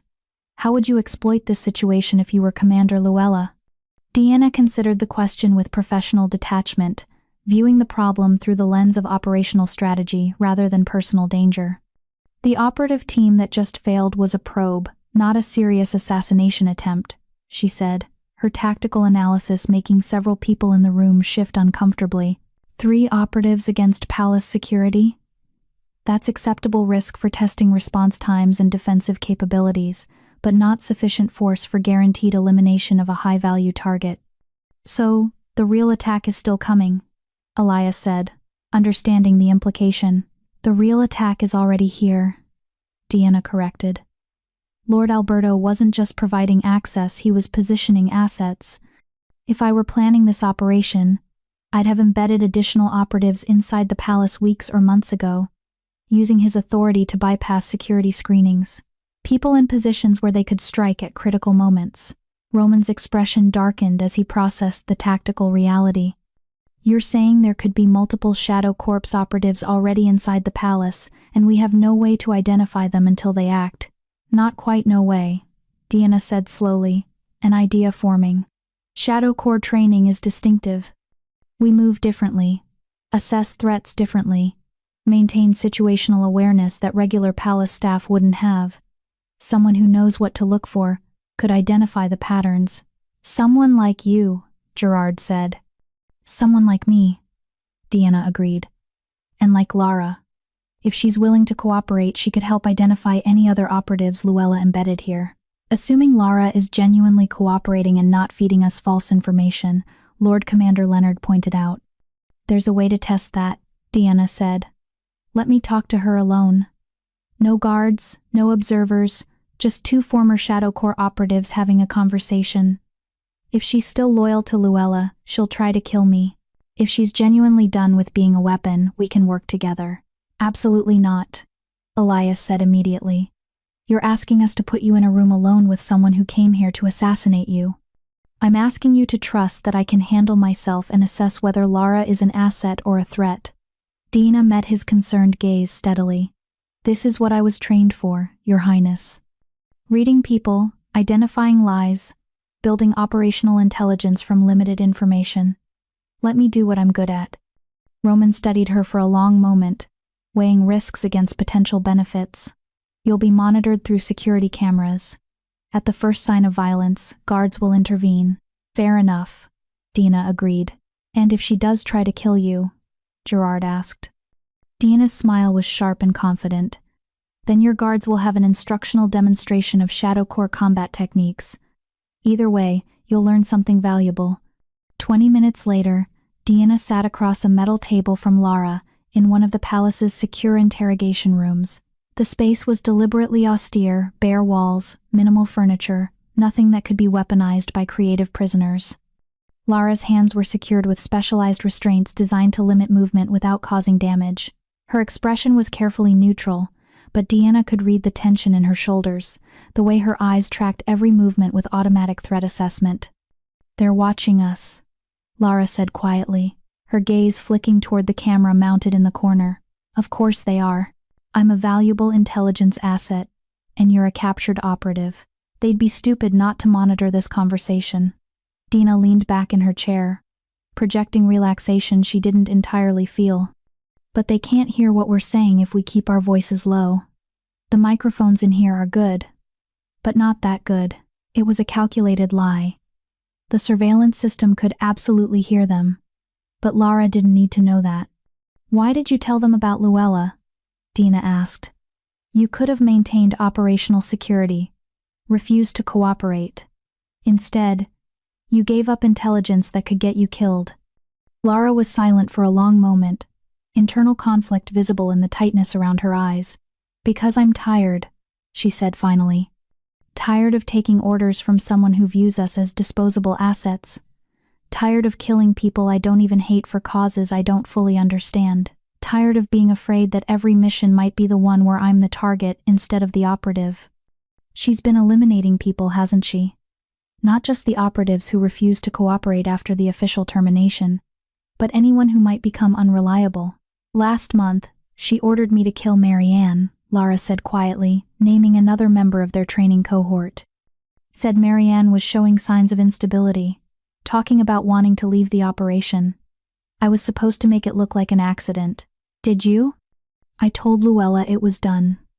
Then I helped Marianne disappear with a new identity and enough money to start over somewhere far from here. Lara met Deanna's eyes directly. I'm not the weapon they trained me to be anymore. I don't know what I am, but I know I'm done killing my sisters for someone else's political convenience. Deanna felt something tight in her chest, loosen slightly. This was the truth. She could hear it in Lara's voice, see it in the way her posture had shifted from defensive to almost pleading. If you help us find Luella and expose the conspiracy, King Roman will grant you protection, Deanna said. New identity, relocation, whatever you need to actually disappear this time. But we need everything you know, operational procedures, communication protocols, locations where Luella might be operating, and the other two who came with me tonight. Same offer. Cooperation gets them protection and a chance to stop being weapons. Deanna leaned forward slightly. But we need to know, are there other operatives already inside the palace? Did Luella embed assets using Lord Alberto's access? Lara hesitated, the conflict clear in her expression. This was the intelligence that could either save lives or get her killed if Luella discovered the betrayal. 3 more, she said finally. Embedded over the past 6 months in positions that give them access to the royal family. I don't know their cover identities. Operational security meant we never shared that information, but I know their target assignments, which are: 1 is assigned to King Roman, 1 to Prince Elias, and 1. Lara's voice dropped even lower. 1 is assigned to you, Deanna, specifically instructed to eliminate you if the initial assassination attempt failed. The information hit like physical impact. 3 trained assassins, already positioned, waiting for the right moment to strike at the highest value targets in the kingdom. How will they execute? Deanna asked, her tactical mind immediately shifting to defensive planning. That's the thing about Shadow Corps training, Lara said grimly. We're taught to be creative, adaptive. They won't follow predictable patterns or use standard methods.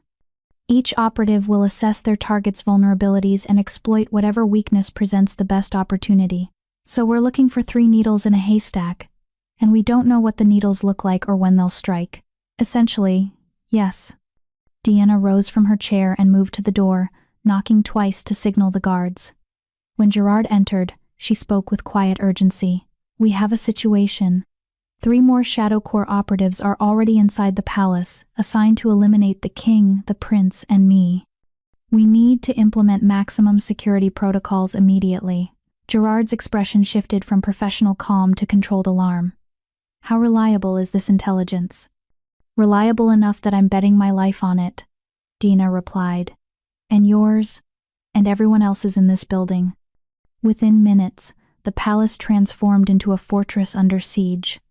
Guards doubled at every checkpoint. All staff were subjected to immediate background verification. The royal family was moved to secure locations with restricted access. And Deanna found herself in a conference room with King Roman, Prince Elias, Lord Commander Leonard, and Gerard, planning defensive strategies against enemies who could be anyone. The problem, Roman said, studying security layouts spread across the table, is that we can't simply lock down the entire palace indefinitely. Government functions must continue. Diplomatic meetings must be held. Court business must be conducted. If we appear paralyzed by fear, our enemies win even if they never execute their attack. Then we turn defense into offense. Deanna said, an idea crystallizing. We don't wait for them to strike. We force them to reveal themselves by creating situations where they have to act or abort their missions. You want to use yourself as bait, Elias said flatly, his expression making clear his opinion of that plan. I want to use all 3 primary targets as bait, Deanna corrected. Controlled exposure in environments where we can monitor every approach, vector, and response.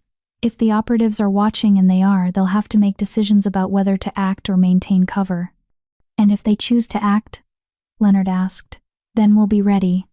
With Lara's cooperation, we can anticipate Shadow Corps tactical approaches, set up countermeasures that turn their own training against them. Roman studied the proposal with the calculating assessment of someone who had survived decades of political intrigue through careful risk management. It's dangerous, he said finally, but it has the advantage of initiative. We choose the time and place of engagement rather than waiting to be attacked at their convenience. Father, you can't seriously be considering. Elias began. I'm considering that we're already under attack. We just haven't felt the blade yet, Roman interrupted. Miss Dina is offering us a way to see the blade before it strikes. That's worth considerable risk. He turned to Deanna with an expression that mixed respect and concern. What do you need to make this work? Lara's full cooperation in planning the operation, access to palace security systems, and freedom to position myself where the operative assigned to eliminate me will have the best opportunity to try.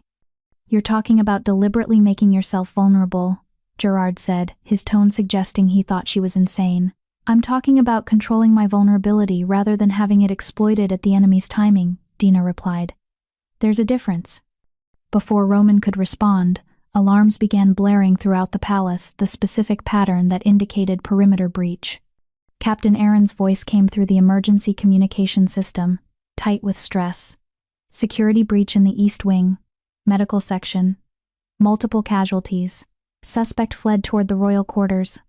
All units respond. The attack had already begun.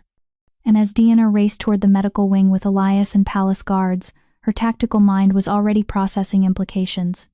The medical section was where Lord Alberto had been taken for questioning after his arrest. If he was dead now, it meant the conspiracy was eliminating its own compromised assets, which meant the remaining operatives would be accelerating their timeline. The hunt had become a race against enemies who were always 3 steps ahead. Chapter 8.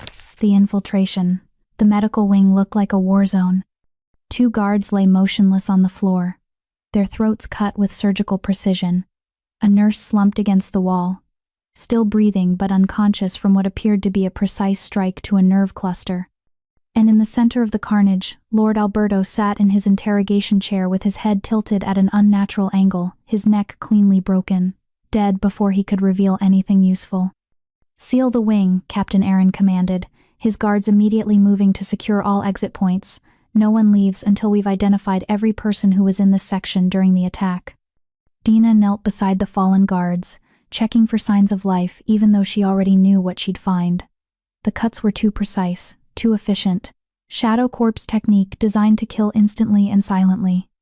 Single operative, she said quietly, her professional assessment cutting through the shocked reactions of the palace guards. Entered through the ventilation system, based on the dust patterns near that grate. Eliminated the guards first to prevent alarm, then killed Lord Alberto before he could be questioned. Exit route likely the same as entry back through the vents before security could respond. How do you know all that from looking at bodies? One of the younger guards asked, his voice shaky. Because it's exactly how I would have done it, Dina replied flatly. Shadow Corp's doctrine for elimination of high-value targets in secure facilities. Fast, silent, untraceable.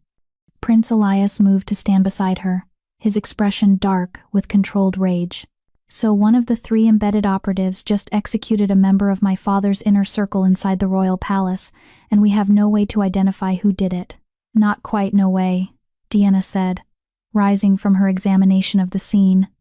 Whoever did this had to know exactly where Lord Alberto was being held, which means they had access to real-time security information. That narrows our suspect pool significantly. Gerard was already pulling up personnel records on his tablet.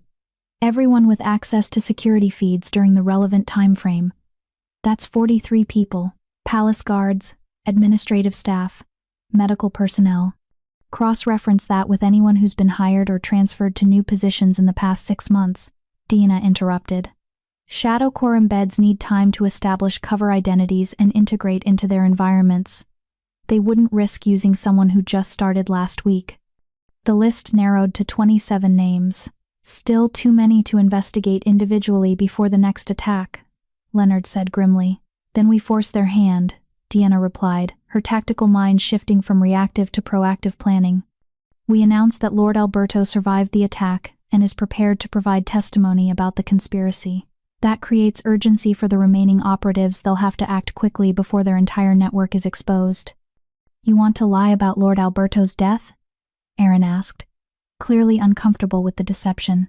I want to create a situation where our enemies make mistakes because they're operating under time pressure rather than careful planning, Dina clarified. Lord Alberto is already dead, but if the operatives don't know that, they'll scramble to complete their missions before he can talk. Roman had arrived during this exchange, his expression grim as he surveyed the carnage. Miss Dina's strategy is sound. We announced that Lord Alberto survived the assassination attempt and is under maximum security while recovering. That forces the conspirators to either risk another attempt on a hardened target or accelerate their timeline for the primary missions. And while they're scrambling, Deanna continued, we set up our controlled exposure scenario. Create opportunities for the operatives assigned to you, Prince Elias, and me to make their attempts under conditions we control. Bait traps using the royal family, Leonard said slowly. It's extremely risky, Your Majesty. Everything is risky at this point, Roman replied. The question is whether we accept defensive risk and wait to be attacked, or offensive risk and force engagement on our terms. He turned to Deanna with calculating assessment. You'll coordinate with Lara to design the operational parameters.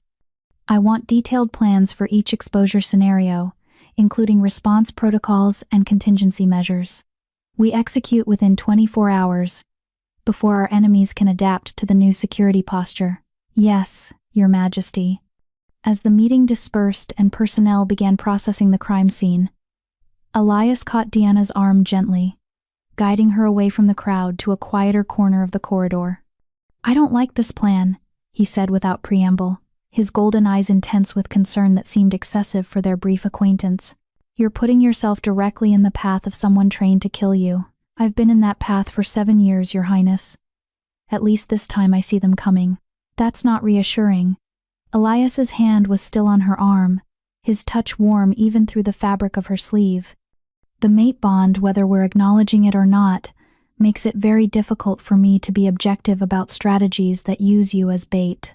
Dina felt her wolf stir at his proximity, responding to the concern and protectiveness that shouldn't matter but somehow did. She gently extracted her arm from his grip, needing physical distance to maintain tactical clarity. Then be subjective, she said quietly. Be angry that someone wants to kill me. Use that anger to make sure the security protocols are flawless. Channel protective instinct into practical preparation rather than trying to talk me out of the only strategy that gives us initiative.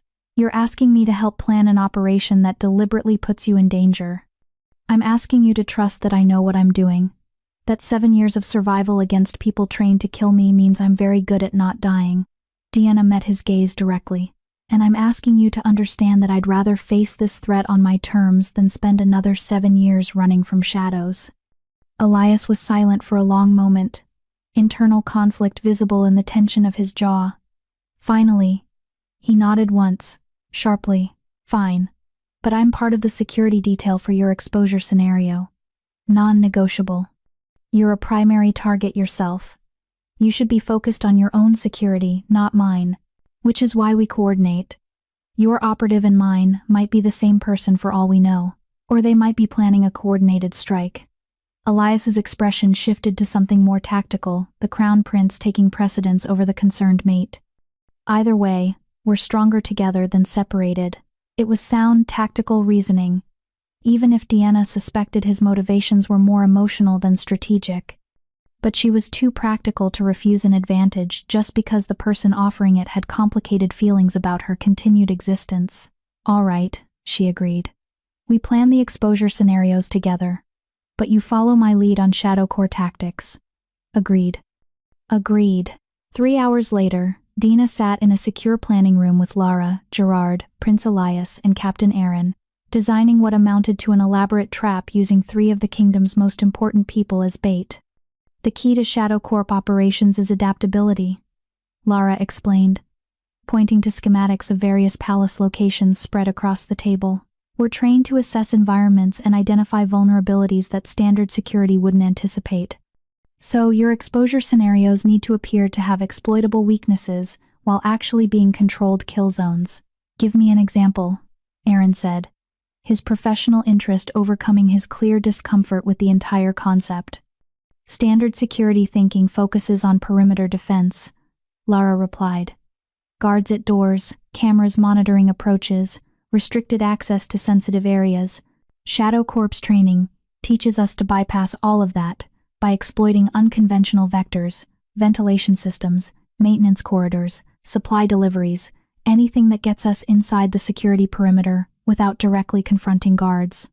So we need to make our bait scenarios look like they have those exploitable vectors, Deanna said, understanding the approach. But actually, those vulnerabilities are monitored and prepared for immediate response. Exactly. Lara pointed to a specific location on the palace map. The Royal Library, for instance. It has extensive ventilation systems for climate control of rare books. Standard security views those vents as too small for infiltration. But Shadow Corps operatives are trained in contortionist techniques that allow access through spaces most people would consider impossible. So we stage a meeting in the library, Gerard said, following the logic. Make it look routine but actually have teams positioned at every vent access point. Not just positioned, Deanna corrected. Waiting with weapons designed to incapacitate rather than kill. We want to capture these operatives alive if possible. They have intelligence we need. Elias studied the library schematics with a professional eye that suggested he'd actually paid attention during his tactical training. What about the operative assigned to my father? The king rarely operates in locations with obvious vulnerabilities. He's too experienced to be caught in amateurish security lapses, which is why we create a vulnerability that seems unintentional, Lara said. A last-minute schedule change due to urgent business. A meeting in a location that hasn't been fully secured yet because of the rushed timing. Something that forces the operative to act quickly on limited planning. My father won't appreciate being used as bait, Elias said. Your father suggested this entire strategy, Deanna reminded him. I think he understands the necessity. They spent the next 2 hours refining the operational plans, identifying specific locations and scenarios for each exposure, coordinating security responses, and planning contingencies for various ways the operations might develop. By the time they finished, Deanna's respect for Lara's tactical mind had increased significantly. The woman wasn't just a trained killer, she was a strategic thinker who understood complex operational planning. There's one more thing, Lara said as the meeting was concluding. Commander Luella will know something's wrong when she doesn't receive confirmation that Lord Alberto was successfully eliminated. The operative will report the kill, but Luella will want verification. When she doesn't get it when she realizes we're feeding false information, she'll adapt her strategy. Meaning what? Gerard asked. Meaning she might come herself, Lara said quietly. Luella doesn't trust anyone else to clean up failures of this magnitude. If her embedded operatives are compromised and her conspiracy is being exposed, she'll want to personally ensure the threats are eliminated. The implications settled over the room like a cold weight. Commander Luella wasn't just their enemy's coordinator, she was potentially the deadliest threat they faced. A woman who had trained dozens of lethal operatives and survived when most of her program was terminated. Then we plan for that contingency too, Roman said, having entered the room silently during the final stages of their planning. If Commander Luella comes to the palace personally, we'll be ready to receive her. He moved to the table, examining the operational plans with an experienced eye. These are solid. We execute tomorrow evening during the diplomatic reception. Multiple high-value targets in controlled locations with plausible security vulnerabilities. Perfect conditions for forcing our enemies to act. And if they don't take the bait? Aaron asked. Then we adjust and try again, Roman replied. But I don't think that will be necessary. We've killed their intelligence asset, announced he survived, and created urgent timelines. They'll act because waiting becomes more dangerous than striking. As the meeting dispersed and personnel moved to implement the complex security arrangements, Deanna found herself alone with Elias in the corridor outside the planning room. Tomorrow night, this ends, he said quietly. One way or another. Probably. Deanna agreed. Though I've learned not to assume anything ends cleanly when conspiracies and assassination attempts are involved. The mate bond, Elias said abruptly, as if he'd been holding the words back and they'd finally burst free. After this is over, assuming we both survive, we need to address it. Actually address it, not keep dancing around the reality that our wolves have claimed each other. Dina's first instinct was to deflect, to maintain the professional distance that had kept her alive for 7 years. But something in his expression, vulnerability beneath the princely authority, made her pause. "One crisis at a time," she said finally, her voice softer than intended. "Tomorrow, we survive assassination attempts and expose a conspiracy. Then we figure out what to do about the fact that I'm a supposedly dead Omega operative and you're a crown prince, and somehow our wolves think that's a perfect match." "Fair enough." Elias's smile was brief but genuine. "But for the record, my wolf is very insistent that you're worth whatever complications come with claiming an Omega assassin as mate." Before Deanna could formulate a response that wasn't either sarcasm or unwanted honesty about her own wolf's opinions, Gerard approached with urgent news. "We have a problem." One of the names on our suspect list, a junior administrative assistant who had access to security feeds, didn't report for her shift this evening. Her quarters are empty, personal belongings gone. "She ran," Dina said immediately. "Realized we were tightening security and decided abort was safer than exposure. Or she's positioning for tomorrow's operation," Lara said, having followed Gerard from the planning room.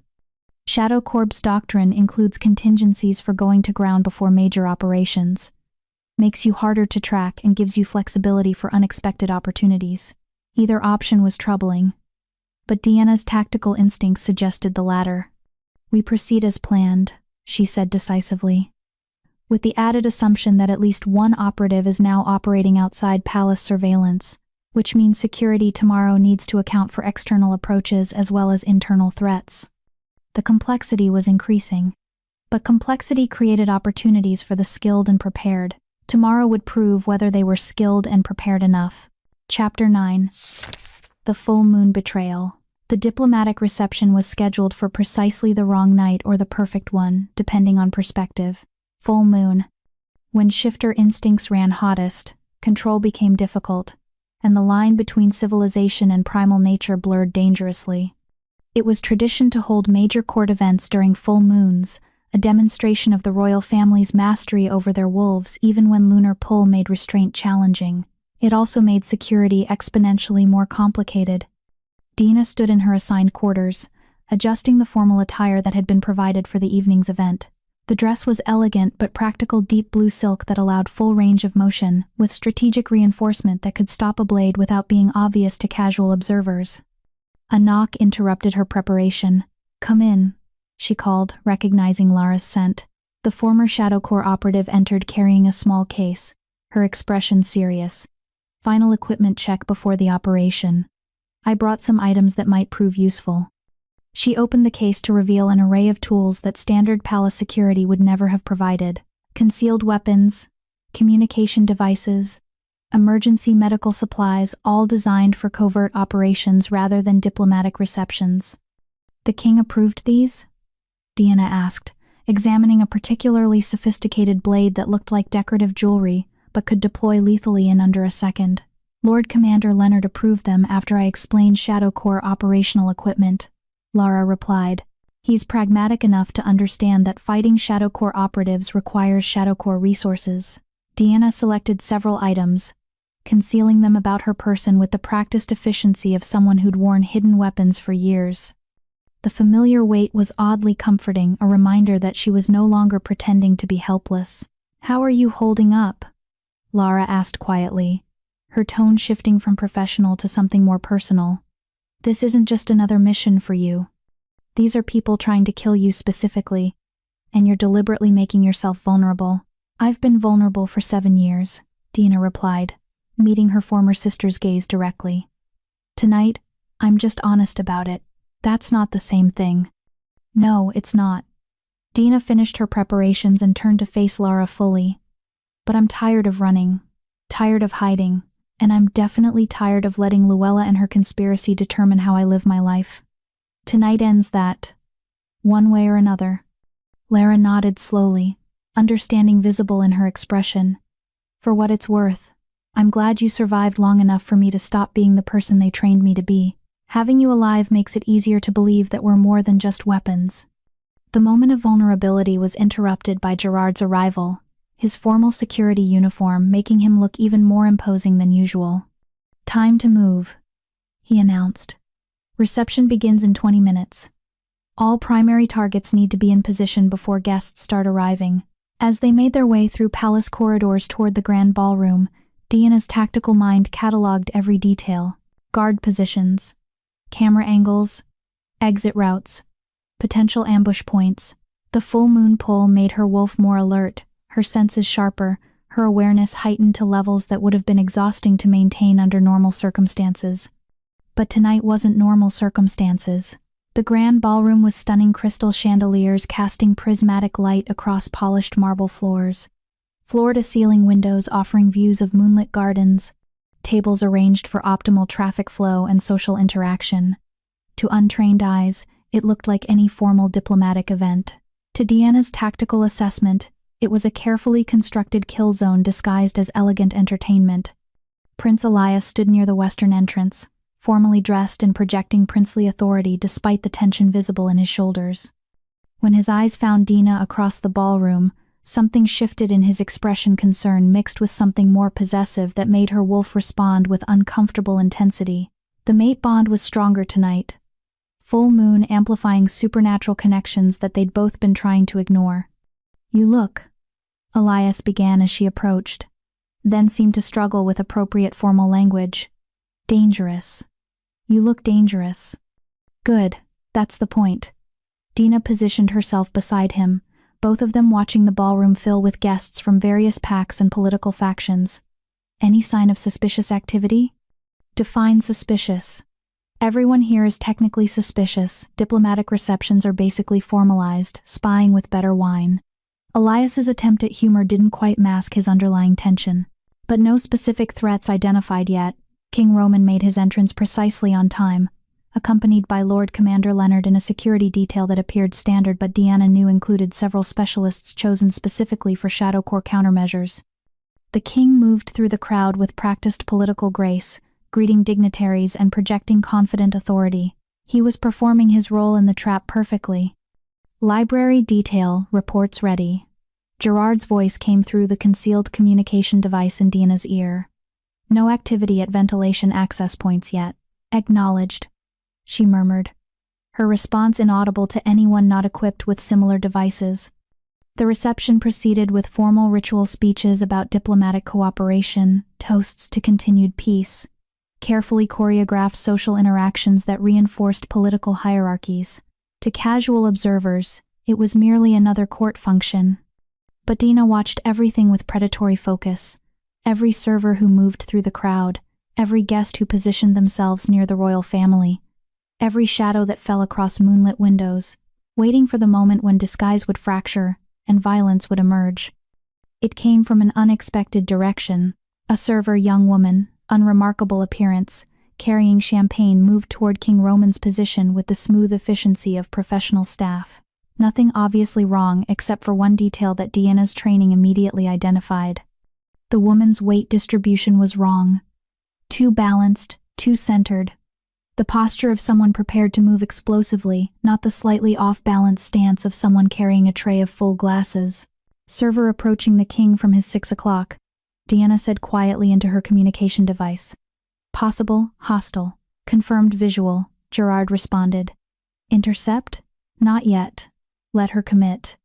Deanna watched the server close distance with Roman, who appeared completely unaware of potential threat, but she could see the subtle shift in Leonard's positioning, the way the nearest guards had adjusted their stance slightly. They'd seen it too. The server was 3 feet from Roman when everything happened simultaneously. Her tray fell champagne glasses shattering across marble floor in explosive distraction. Her hand moved to her waist where a blade had been concealed. And she lunged with the efficient precision of Shadow Corps training, targeting Roman's throat with lethal intent. She never completed the strike. Roman moved with speed that belied his age, deflecting the blade while Leonard's hand closed around the operative's wrist with crushing force. Guards swarmed from multiple directions, securing the attacker before she could deploy any backup weapons or techniques. "Package secured." Leonard's voice came through the communication system, using the code phrase that meant hostile captured. But Deanna's tactical instincts were screaming warnings.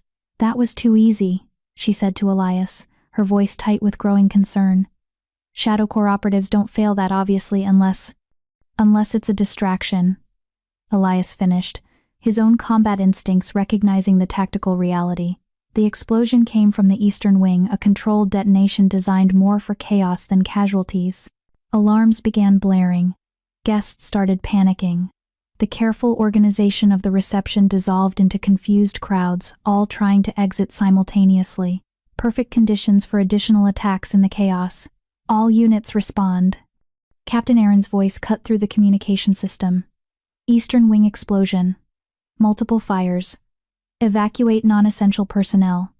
Primary targets maintain security protocols." Dina grabbed Elias's arm as he started moving toward the commotion. "No. That's what they want us separated. Security fractured. Everyone responding to obvious threats while the real attack comes from unexpected angles. My father is surrounded by guards who know the plan. We maintain position and watch for the secondary attack." As if summoned by her words, the ballroom's massive chandeliers suddenly went dark. Emergency lighting kicked in seconds later, but those seconds of darkness were tactically significant. Deanna's enhanced night vision caught movement, a figure dropping from the ventilation grate in the ceiling, targeting her position with focused intent. The operative who'd been assigned to eliminate her was making their attempt during the engineered chaos. She moved on pure instinct, deflecting the initial strike, redirecting momentum, using the operative's own speed against them. They exchanged a rapid sequence of attacks and counters, both fighters operating at levels that made the surrounding chaos seem to move in slow motion by comparison. The operative was good, possibly better trained than Deanna had been at the same stage. But they made a critical error. They expected her to fight defensively, to prioritize survival over engagement. Instead, Deanna attacked. A strike to the operative's knee disrupted their stance. A follow-up to their shoulder separated the joint, and a final movement that brought them face down on the marble floor with Deanna's hand positioned at the base of their skull in the same restraint she'd used on Prince Elias days earlier. "Got mine," she reported through the communication device, breathing hard from exertion. "Hostile secured. Status on other primaries? King's attacker neutralized," Leonard responded. "Prince Elias." "I'm fine," Elias said from beside her, having engaged his own opponent during Deanna's fight. His attacker lay unconscious against a nearby pillar, the prince standing over them with bruised knuckles and satisfied expression. "Operative down. All 3 primary targets secure," Gerard confirmed. Explosion was contained to empty storage area designed for distraction, not casualties. "We have 4 hostiles in custody total." The operation had worked. They'd forced the embedded operatives to reveal themselves and captured them alive for interrogation. But as palace guards moved to secure the captured operatives and restore order, Deanna felt her wolf stir with warning. Something was wrong. The attack had been too coordinated, too professional to be just desperate operatives forced into premature action. This wasn't panic, she said slowly, realization crystallizing. This was a test. They wanted to see our response protocols, identify our security measures, map our tactical capabilities. For what purpose? Elias asked, though his expression suggested he already knew. "For the real attack," a new voice said from the ballroom's upper gallery. Every head turned toward the speaker.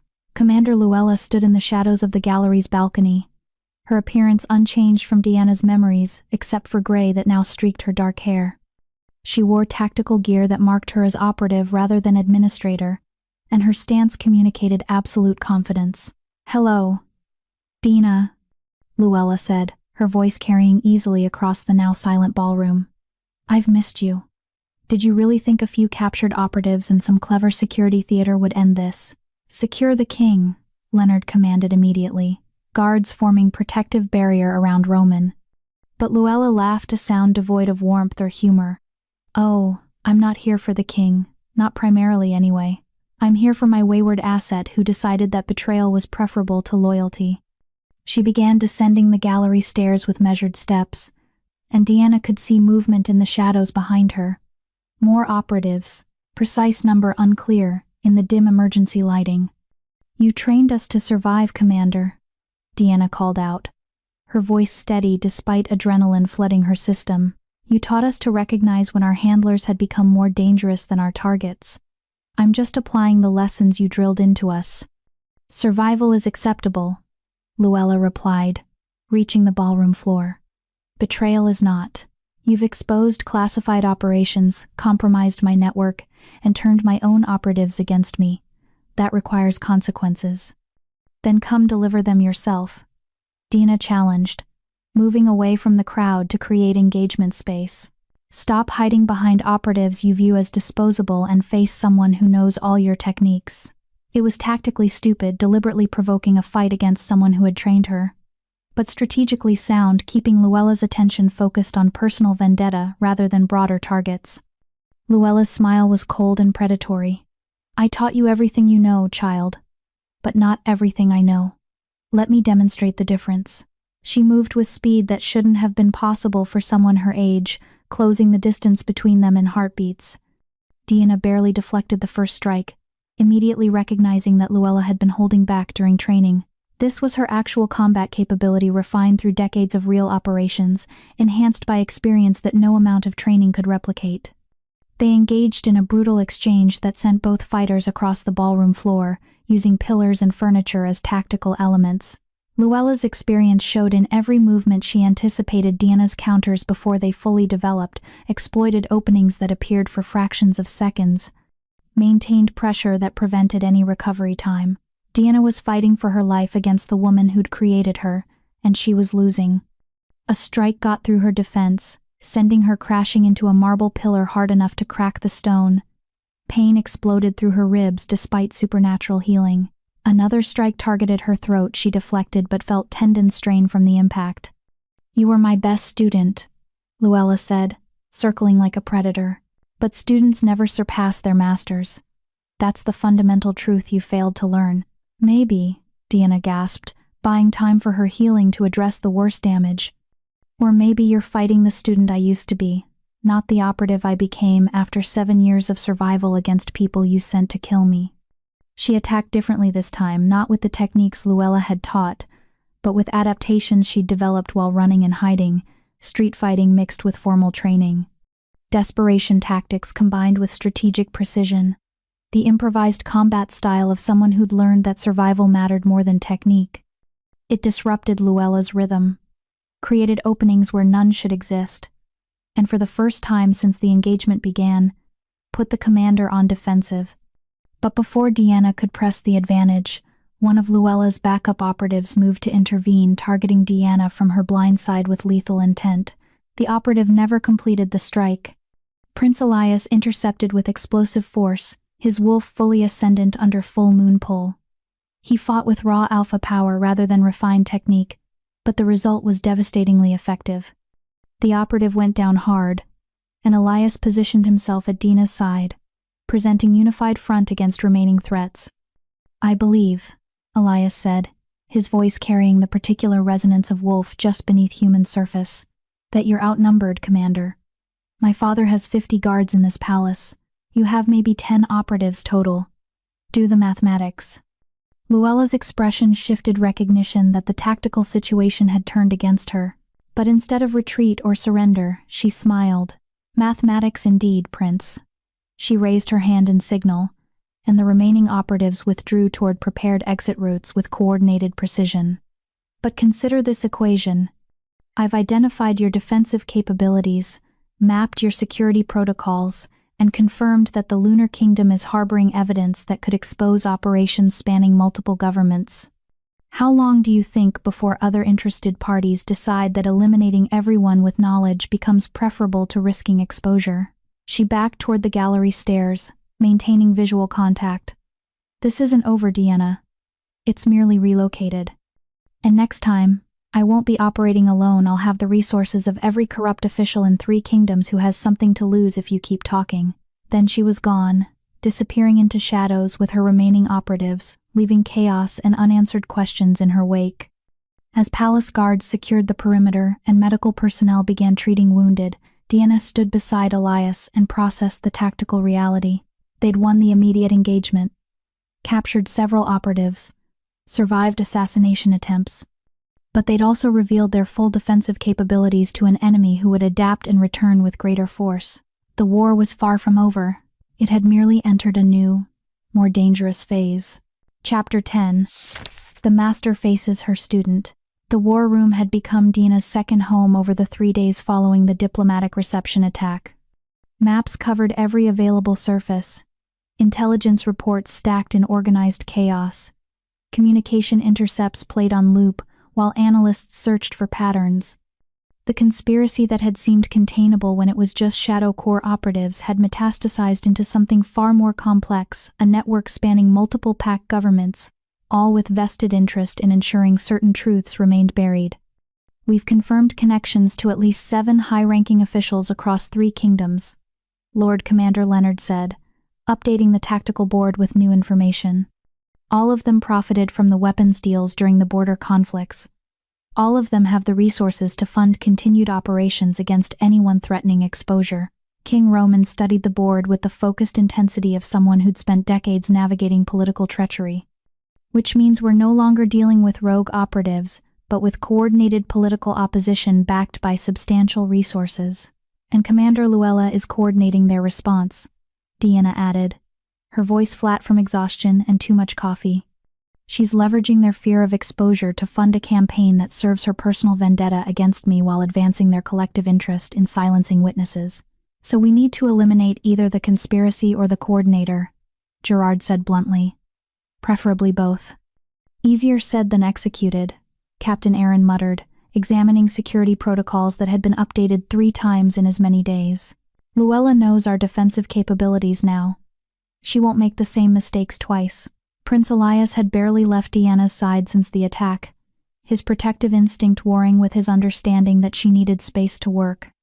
Now he leaned against the wall near her position, his expression troubled. There's another option, he said quietly. We go public.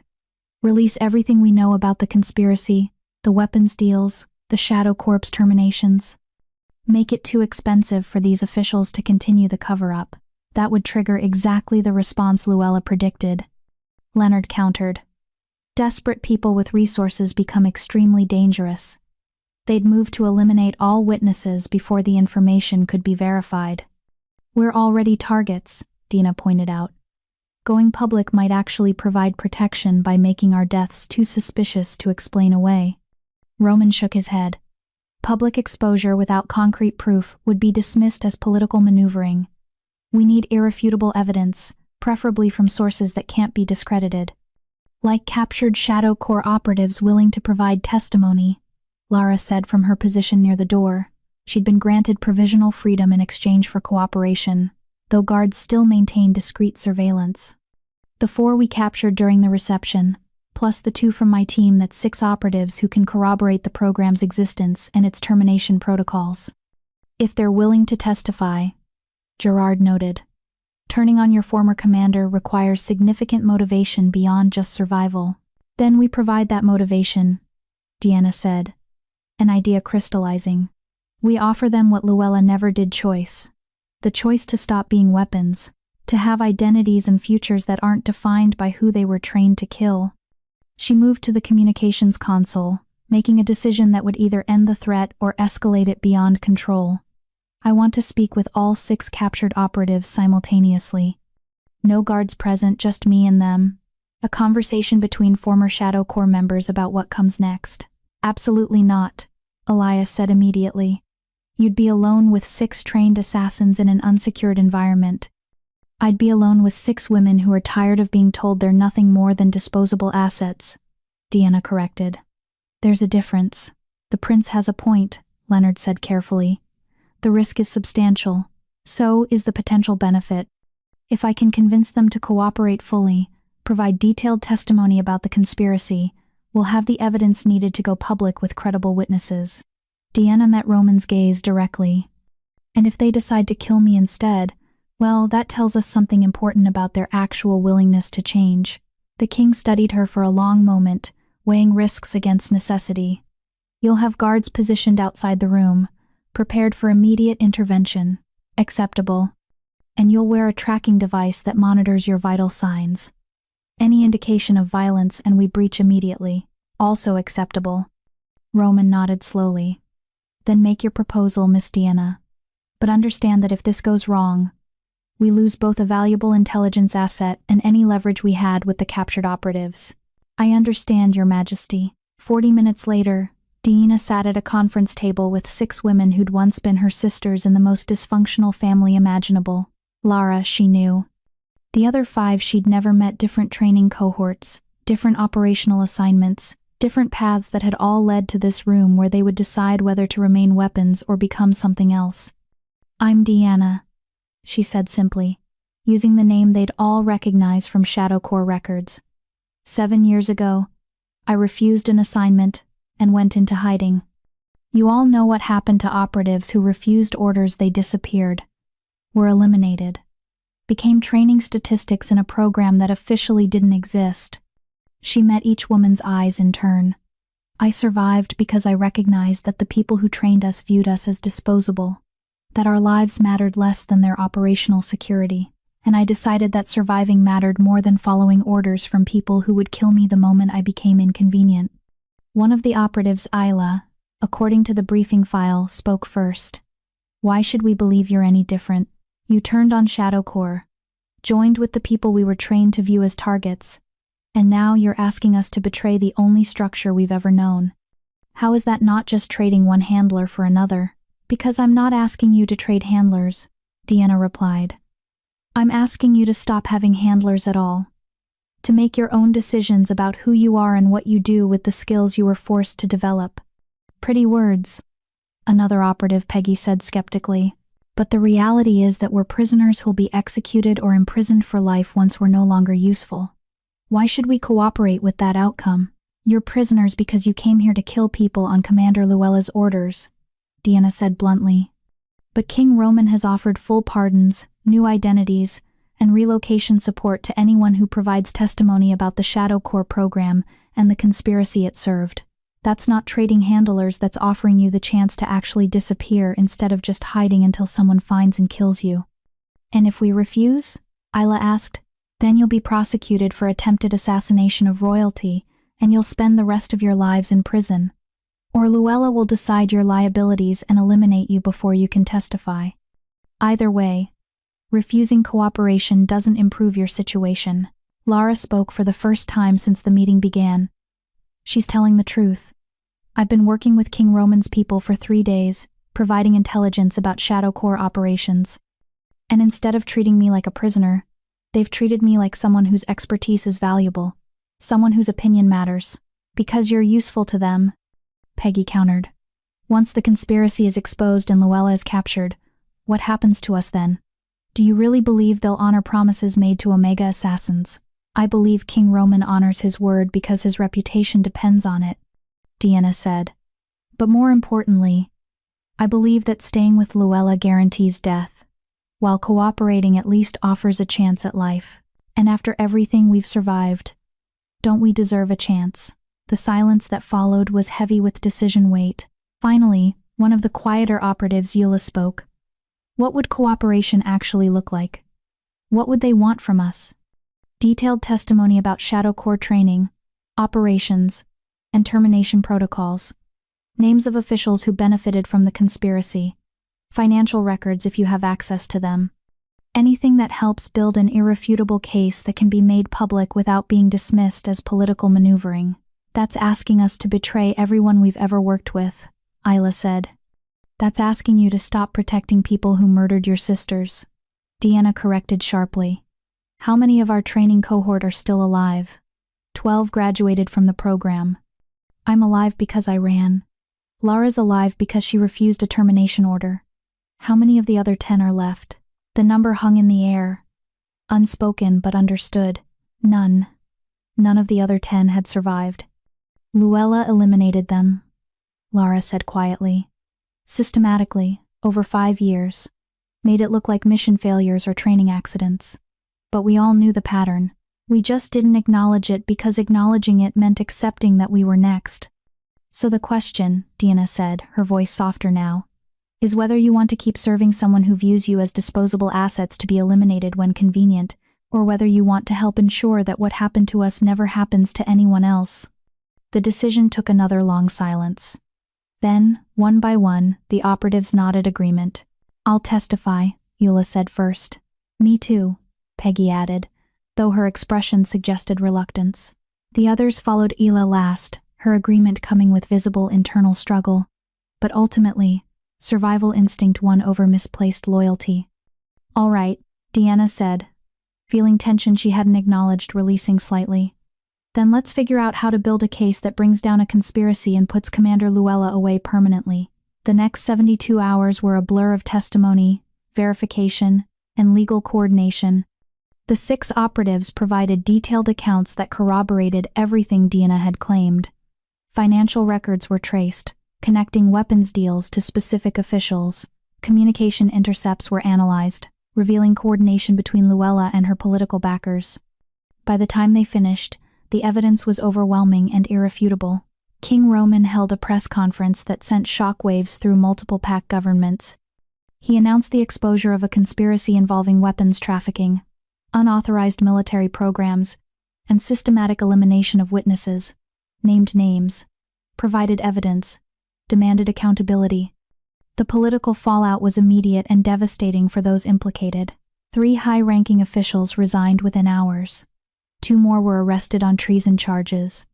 Financial assets were frozen. Investigations launched across multiple jurisdictions. And Commander Luella, recognizing that her network had collapsed and her political protection had evaporated, went to ground. But Deanna knew she hadn't given up. Women like Luella didn't surrender, they adapted. The question was when and how she would strike next. The answer came 2 weeks later, delivered not through violence but through a simple message left at the palace gates. A note, addressed to Deanna, containing a single line: "Students who survive long enough eventually surpass their masters. Prove you've learned that lesson.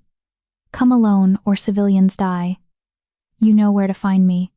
Coordinates were included: a location in the mountains north of the capital where Shadow Corps had conducted advanced training exercises, neutral ground, personal challenge, final resolution. Deanna sat in her quarters, reading the message for the 5th time while Prince Elias paced like a caged wolf. "It's obviously a trap," he said, stating what they both knew. "She wants you isolated, away from support, in terrain where she has every advantage." "Obviously," Deanna agreed. "So you're not seriously considering going?" "I'm absolutely going." Deanna met his incredulous stare calmly. "Luella won't stop until one of us is dead. She's made this personal, which means it ends personally. And if I don't go, she'll start targeting civilians to force the confrontation. I can't allow that." "Then I'm coming with you." "No, Deanna. This isn't negotiable, Elias." She rose from her chair, moving to stand directly in front of him. "Your presence would escalate the situation from personal combat to political incident." Luella specified, "I come alone for a reason. She wants this to be between former operative and former commander, not between assassin and crown prince." "I don't care what she wants. I care about keeping you alive." Elias's hands closed gently on her shoulders, his golden eyes intense with emotion he was no longer trying to hide. "The mate bond isn't something I can ignore anymore. My wolf has claimed you. I've claimed you, whether or not you're ready to acknowledge that, and I'm not letting you walk into a trap alone." Deanna felt her own wolf respond to his declaration, the bond pulling tighter despite her attempts to maintain professional distance. The full moon had passed, but the connection remained stronger now, more insistent. "I'm not asking permission," she said quietly. "I'm telling you what's going to happen. I'm going to meet Luella. I'm going to end this threat permanently. And then, assuming I survive, we're going to have a very long conversation about mate bonds and what comes next. And if you don't survive, then you'll be free to find a mate who isn't a supposedly dead Omega operative with more enemies than assets." Deanna's attempt at humor fell flat. "But I don't plan on dying, Elias. I've spent 7 years surviving against people trained to kill me. Luella is good, but she's not invincible. Neither are you. No. But I'm angry, motivated, and fighting for a future where I don't have to keep looking over my shoulder. That counts for something." Elias pulled her closer, his embrace careful but possessive. "When you come back, and you will come back, we're completing the mate bond. No more deflecting or postponing or pretending it doesn't exist. Agreed? Dina allowed herself a moment to lean into his warmth, to acknowledge what her wolf had known from their first confrontation. Then she stepped back, putting professional distance between them. When I come back, she said firmly, we'll negotiate. I'm not promising anything beyond that. I'll take it. Elias's smile was brief but genuine. But you should know that my wolf is very persistent, and royal alphas are accustomed to getting what they want. Then your wolf is about to learn an important lesson about Omega assassins who don't follow expected hierarchies. 24 hours later, Deanna stood in a mountain clearing, where snow still clung to shadowed areas despite spring's arrival. The location was exactly as she remembered from training: rocky terrain, limited cover, multiple elevation changes that could be exploited tactically. Commander Luella waited in the center of the clearing, alone as promised, her stance relaxed but ready. You came, Luella said as Deanna approached. I wasn't certain you would. The smart tactical choice would have been to ignore my challenge and let time erode my resources until capture became inevitable. I'm tired of tactical choices, Deanna replied, stopping at the distance that marked engagement range. I'm ready for final resolutions. As am I. Luella's expression held something that might have been respect. You've grown, Deanna. Become more than I trained you to be. That's rare. Most operatives either die or stagnate, but you evolved. Because I had to. Because you tried to kill me for refusing an assignment. I tried to kill you because you became a liability, Luella corrected. Nothing personal, just operational necessity. You eliminated our sisters, women you trained, who trusted you. How was that operational necessity? They knew too much about activities that needed to remain buried. The program was discontinued. The political landscape changed, and maintaining operational security required reducing potential exposure points. Luella's tone remained clinical, as if discussing tactical theory rather than systematic murder. You, of all people, should understand the mathematics of acceptable losses. I understand that you view people as assets to be expended when convenient, Deanna said. And I understand that I'm tired of living in a world where women like us are created and destroyed based on someone else's convenience. Then what do you propose? That we simply stop? Pretend we're not what we were trained to be? Luella shook her head. We're weapons, Deanna. That doesn't change just because you've spent a few weeks playing house with the royal family. We're people who were turned into weapons.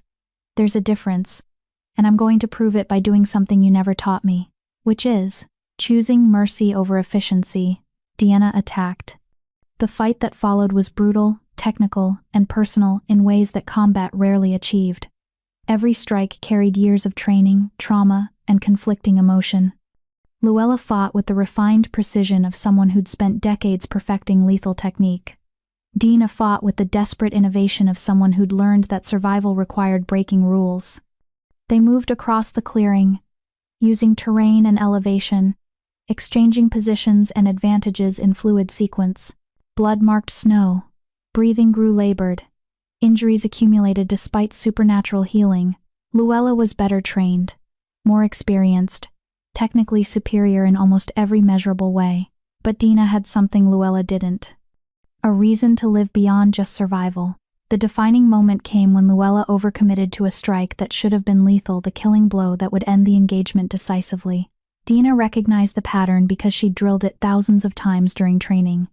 But instead of the expected defensive counter, she moved inside the strike's arc, accepting a glancing blow in exchange for position. Her hand closed on Luella's wrist. Her foot swept the commander's base. And suddenly their positions were reversed, Luella on the ground, Deanna positioned for the final strike that would end the threat permanently. The strike didn't fall. I could kill you, Deanna said, breathing hard, her hand positioned at Luella's throat. You're helpless. One movement and this ends. That's what you trained me to do, eliminate threats efficiently. Then do it, Luella said calmly, no fear in her expression. Prove you learned the lessons I taught.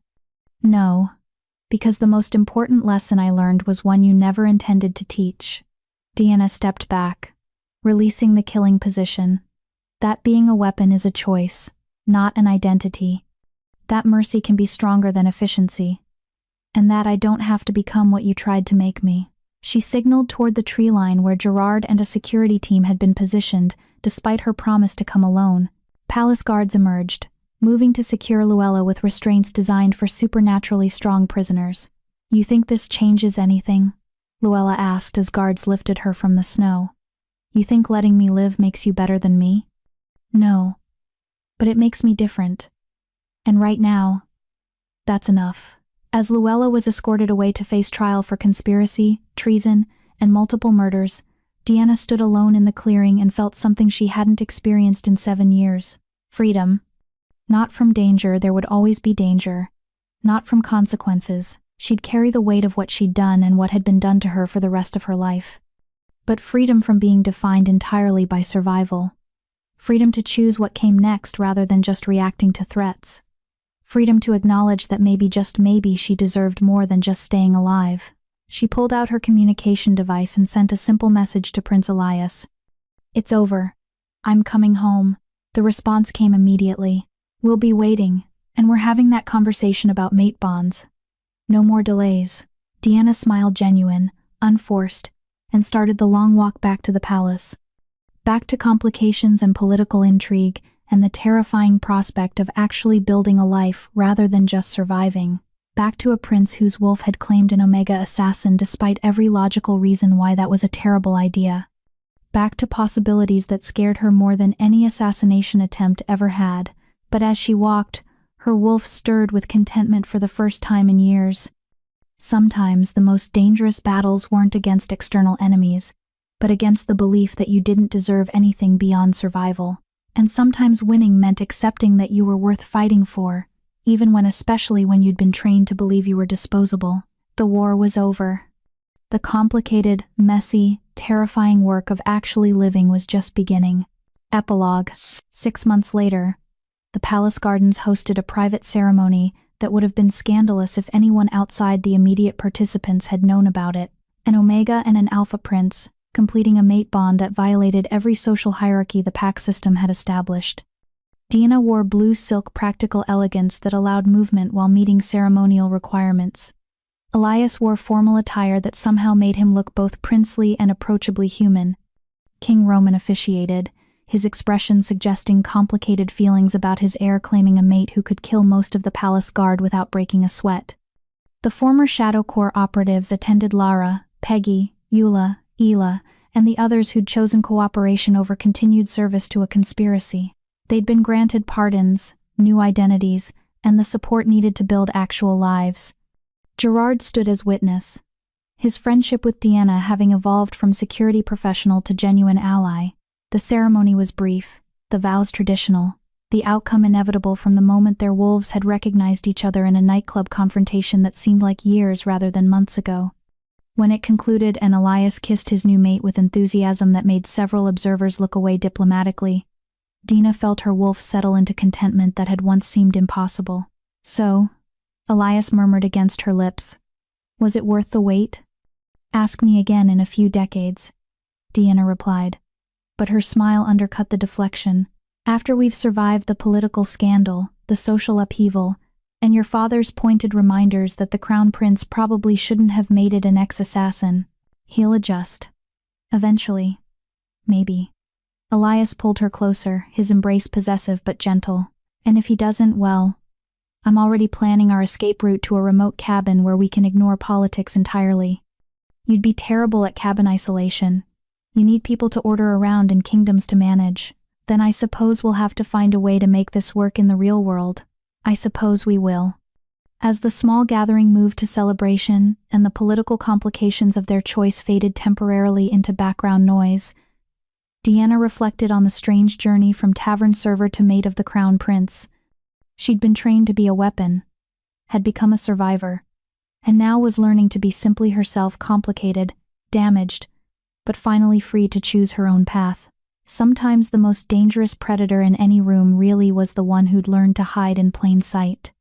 But sometimes that predator just wanted to stop hunting and start living. And that, Deanna decided, was the most revolutionary choice of all. Dear viewers, as we reach the end of Deanna's journey from weapon to woman, from shadow to light, I want to ask you something. What would you do if you discovered the person serving you coffee every morning was secretly the most dangerous person in the room? Would you have seen the signs Prince Elias missed? Or would you have underestimated them too? Drop your thoughts in the comments. I read every single one. And if this story kept you on the edge of your seat, please like this video.